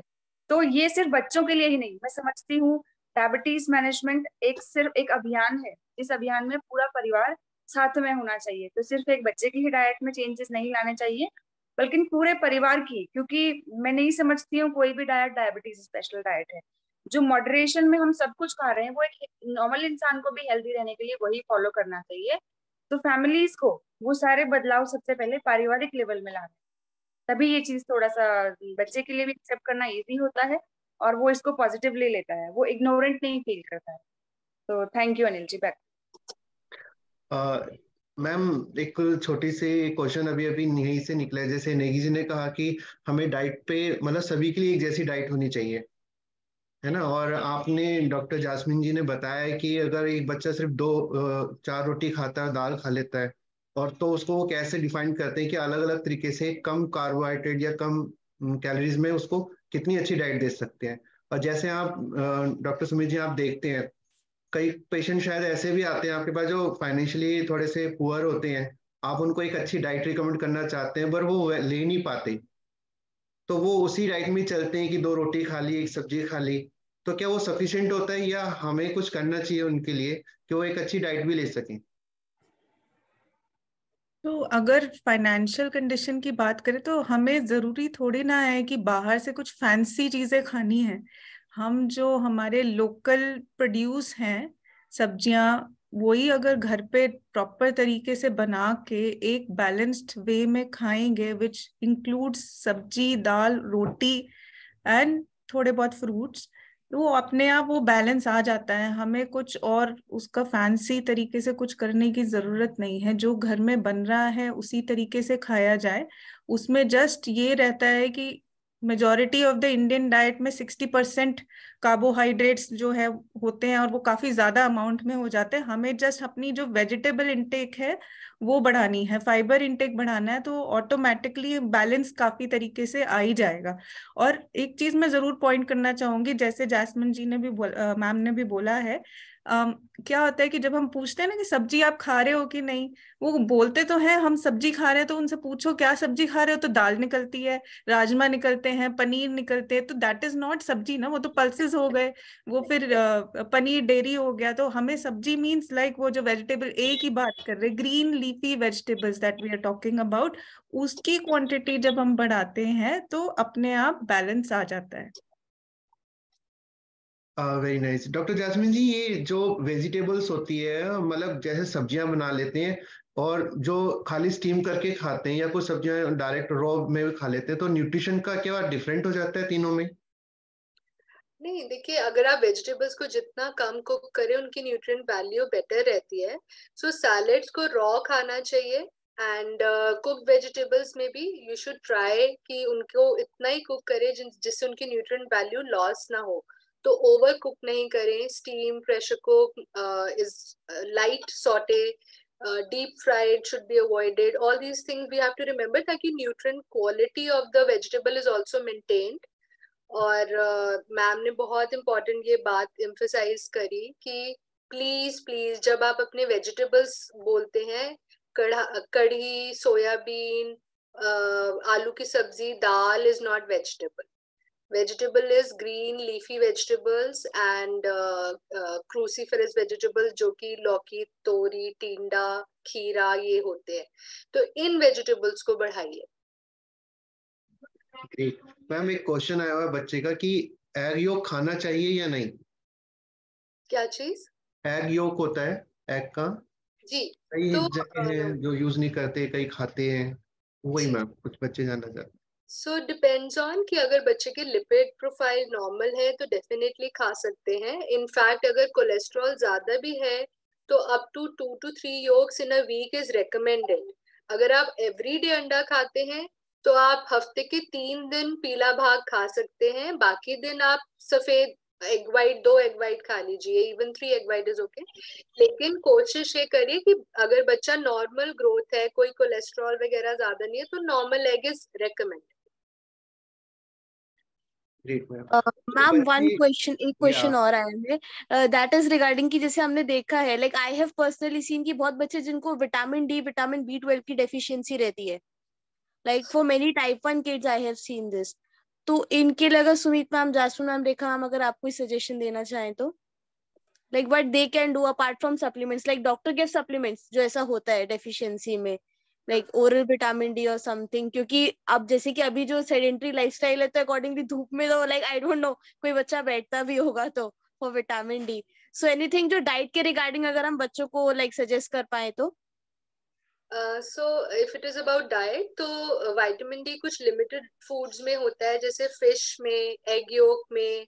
आजकल fortification of vitamin D started. अगर आप मिल्क के पैकेट पे पढ़े, उसमें विटामिन डी फोर्टिफाइड है. देर आर सम जूसेस जिसमें vitamin D fortified western countries में होता है, लेकिन juices are not recommended. Basic will be egg yolk and milk and fish. So these are good sources of vitamin D. और vitamin B12 के लिए आपको सारे legumes, pulses, whole grains, milk products, ये सारी चीजें अपने डाइट में इंक्लूड करनी चाहिए. एंड चाहे जैसा भी लाइफस्टाइल हो, सन को जरूर we should keep in mind and we should take benefit of it. कि जो मॉर्निंग 11 बजे से 1-2 बजे का टाइम होता है, उस टाइम पे मैक्सिमम विटामिन डी एब्जॉर्प्शन होता है, and we should try that to sit in the sun exposure. One thing I would definitely add, हम लोगों की डाइट जो है, like the intake of egg, fish, ये जो है ना, इतनी फ्रीक्वेंसी में जनरली नहीं रहता है, तो अल्टीमेटली वो धूप तो लेनी ही पड़ेगी. एंड वो फिर उसमें भी because of the way our lifestyle is, हम लोग majority of the time indoors रहते हैं, चाहे वो स्कूल्स हैं बच्चों के लिए या चाहे वर्क प्लेस एनवायरनमेंट कह लो. तो if needed there is no harm in supplements, क्योंकि ये विटामिन डी है वो कम हो ही जाता है. ये जो ग्रोइंग एज है, इसमें बोन्स के स्ट्रेंथन होने का टाइम होता है. तो अगर लो आ रहा है, इतना vitamin D exposure, sunlight exposure नहीं है, and if they are needing to take that vitamin D supplement, वो लेना चाहिए. Thank you ma'am, thank you. एक बच्चा मैम, सर एक लास्ट क्वेश्चन और था. There was one kid, Reshma, जिनको प्रशांत जी से एक क्वेश्चन पुट अप करना था. जी प्रशांत है ना हमारे साथ? यस यस, इधर ही हूँ. Reshma Kamlesh. Hello sir. Yes Reshma, बोलो. सर मेरे को आपसे एक बात पूछनी थी. जैसे आप बाइक चलाते हो तो मतलब 4-5 घंटे तो आपको लगते होंगे. हाँ. तो आपको इस दौरान मतलब चक्कर आना या कमजोरी आना या ज्यादा होता है बस? ठीक है, तो आप पूछ रहे हैं कि इतने घंटों बाइक चलाने से कैसा टाइप 1 मैनेज कर सकते? 4-5 घंटा ही नहीं, मैं मेरा लॉन्गेस्ट ड्यूरेशन है 21 आवर्स। तो सुबह 5 बजे बाइक लेकर स्टार्ट किया और रात को 1 बजे होटल में रीच। तो लॉन्ग ड्राइव पे तो 12, 13, 14 समटाइम्स इवन 20 आवर्स 18 आवर्स चलाना पड़ता है। आपको जो चीज ध्यान में रखना है, नॉट जस्ट फॉर बाइकिंग, हमारा रेगुलर लाइफ में भी हाइड्रेशन, पानी इन रेगुलर इंटरवल्स और चेकिंग लेवल्स तो आपको ध्यान में रखना पड़ेगा। और बहुत वेरी इंपॉर्टेंट चीज है हाइपो। तो don't allow the hypo. It is better to be, थोड़ा ज्यादा रहने में तो कोई बात नहीं, क्योंकि आप जब एक्टिविटीज करते हो ऐसे बाइकिंग या ट्रैवलिंग तो थोड़ा हाई लेवल तो बन सकता है, लेकिन लो इज वेरी डेंजरस। तो मेरा पास मेरा बैग में, मेरा सैडल बैग में इंसुलिन में रखता हूँ फ्री ऑफ पाउच में, कपड़े के अंदर, और जूस, ग्लूकोविटा टैबलेट्स, ग्लूकोज सब बाहर जिप खोलने से मैं जल्दी उसको ले सकूं। तो आई थिंक बेसिल, आपको जो भी फ्लक्चुएशंस या चक्कर आने के लिए आपका BECIL dose, that is long acting insulin का डोज वेरी इंपॉर्टेंट है। तो आप वो ठीक, बेसिल सेटिंग ठीक है तो आपको 24 आवर्स में हाइपो तो बहुत कम टाइम आएगा आपको। तो BECIL setting is very important for stable sugar.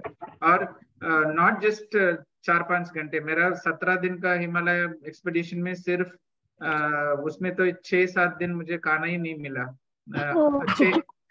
सुबह 6 बजे बाइक लेकर निकला था, दोपहर 3 बजे एक चाय शॉप मिला, तो चाय और जो भी ब्रेड बन है उसके लिए मैं इंसुलिन लिया और वो लिया, लेकिन मेरा शुगर स्टेबल था क्योंकि मेरा बेसिल तो बहुत ठीक चल रहा था।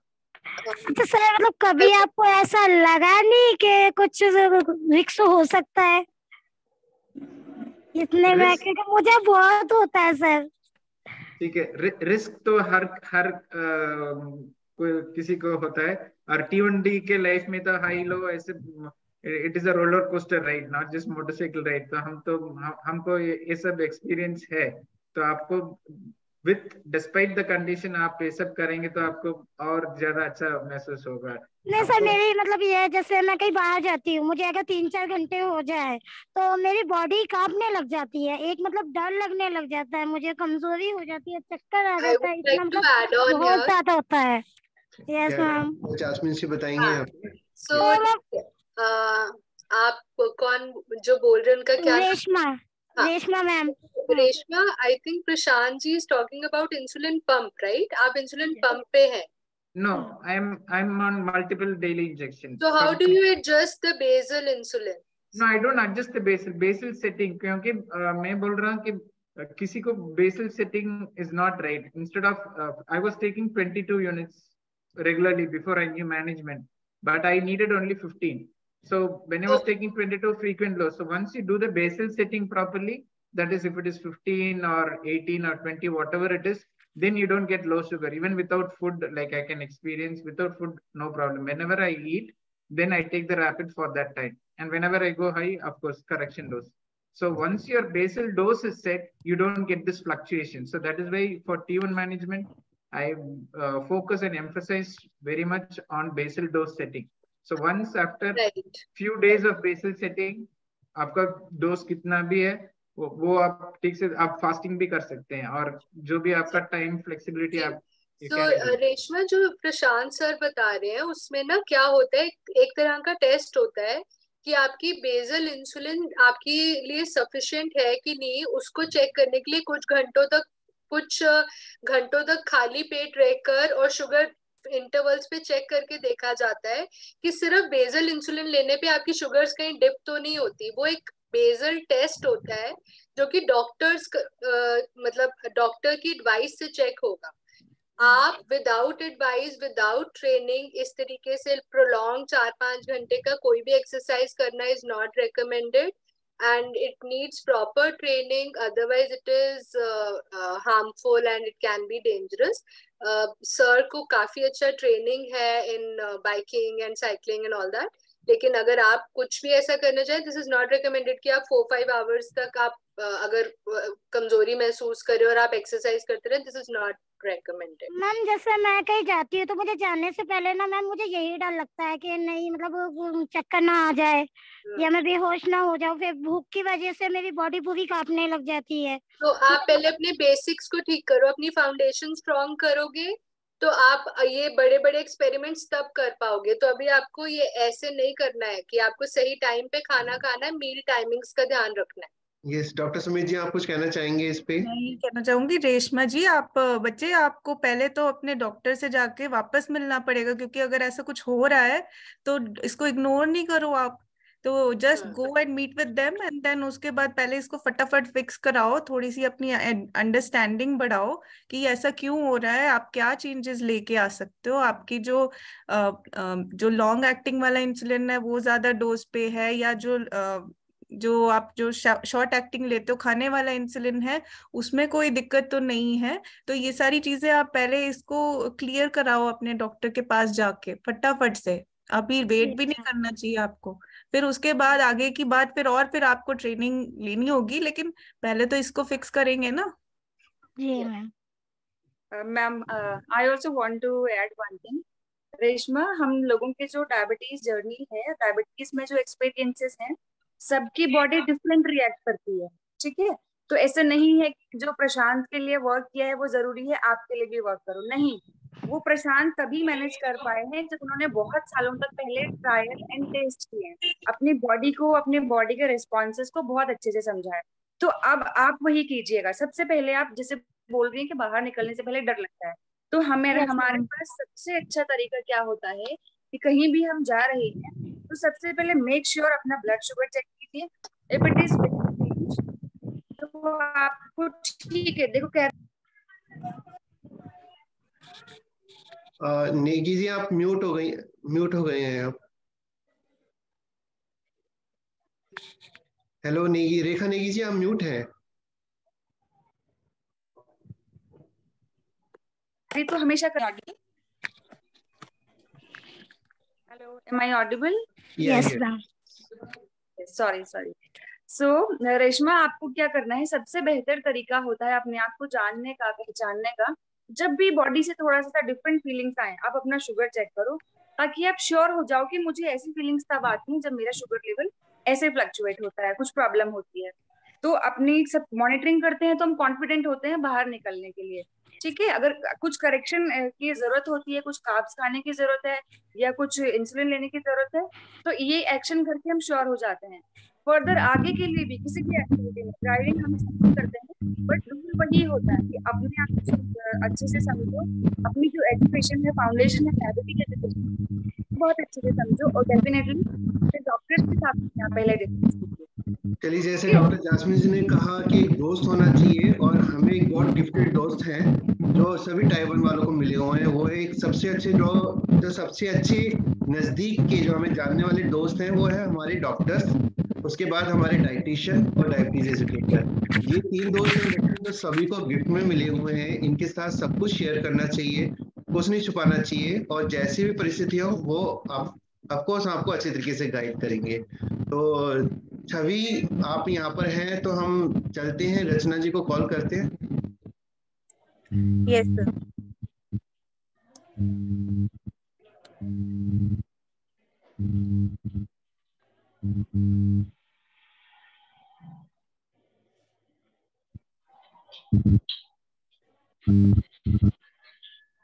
Hello, good evening everyone. I am Rachna. I would like to thank you first of all to Miss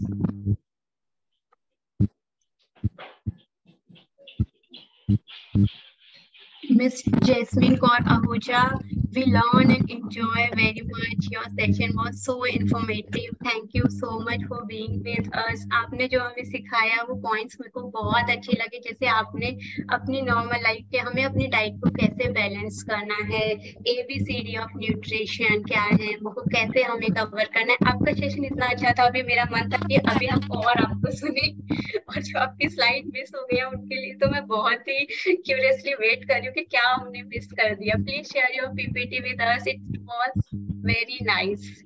और मैं सोच रही हूँ कि इस PPT को हम सेम अपनी ऑफलाइन क्लासेस में भी बच्चों के सामने प्रेजेंट कर सकते हैं, जो लोग हमारे ऑनलाइन सेशन में नहीं आए, सो दैट कि वो भी इंफॉर्मेशन से दूर ना रहे। Thank you so much. Maybe we want more sessions with Jasmine ma'am. Yes, definitely. Yes. Next, thank you for your persistent support and guidance, Dr. Sumita Arora मैम। आपने जैसे हमें बताया कि हमारा sync between diet and insulin बहुत important है। आपका जो सिंक है वो बहुत जरूरी है लाइफ में। हम डाइट कंट्रोल कर लेते हैं, इंसुलिन कंट्रोल नहीं कर पाते, तो उस वजह से हमारे स्लाइड चेंज कर लीजिए। उस वजह से हमारे लो हाई शुगर्स होते रहते हैं, जिसकी वजह से हमेशा जिंदगी में कंफ्यूजन हो जाती है और कुछ भी समझ नहीं आ पाता। तो that thing is very important. Next, I would like to thank doctor Rekha ma'am, Rekha Negi ma'am, जिससे उन्होंने हमें बताया एक इम्पोर्टेंट थिंग कि फैमिली इज वेरी इंपॉर्टेंट, कि हमारे फैमिली में सबका फूड सिमिलर हो, ऐसा हो कि हम सबसे अलग फील करते हैं कि डायबिटिक है सभी की, क्योंकि जो डायबिटिक डाइट है that is helpful for everyone. वो बहुत ही न्यूट्रिशियस डाइट है, जिसे एक नॉर्मल ह्यूमन बीइंग भी अगर लेता है तो वो बहुत अच्छी रहती है। Thank you Rekha ma'am for your informative, for your knowledge and your guidance.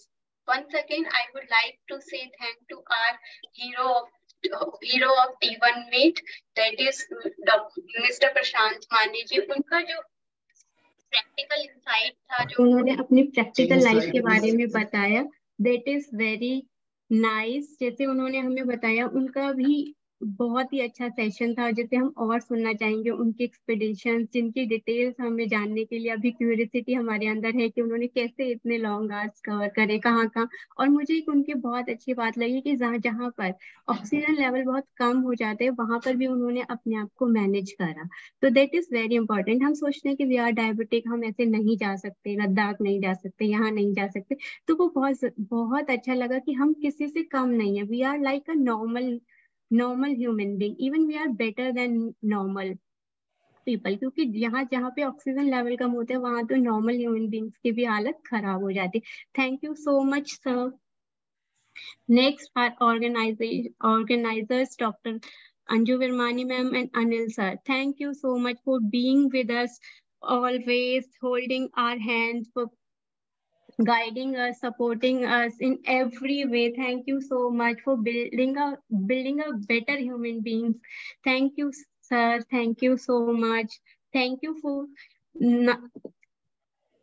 everyone for your participation in the meeting. Now I would like to invite Chavi to tell us about our next Love Meet program. Please Chavi, tell us about our next meeting. Sure, thank you. So without taking more of your time, I was just like to announce कि जो हमारा next मार्च का जो हमारा monthly meetup होगा, love meetup, so एक short जो गाने का एक line है, same time same जगह same day. So I hope हम सब मिलने वाले हैं on 12th of March, and जो हमारा जो topic रहेगा that will be on sick day management, जो कि डॉक्टर भानु लेने वाले हैं. So I would like to request कि हम सब मिले and with same enthusiasm जैसे आज हम सब थे, same next month भी हम अपनी love meet में रहे. Thank you so much. Thank you everyone. Thank you. एक बार सभी बच्चे अनम्यूट करें अपने आप को, एक जोर से क्लैपिंग करें ताकि doctor Sumit ma'am, jasmine ma'am और शुक्रिया अदा कर सकें। थैंक यू मैम, ऐसे हमारे साथ करके रहें नेक्स्ट सेशन भी, और हमें गाइड करते रहें टाइम।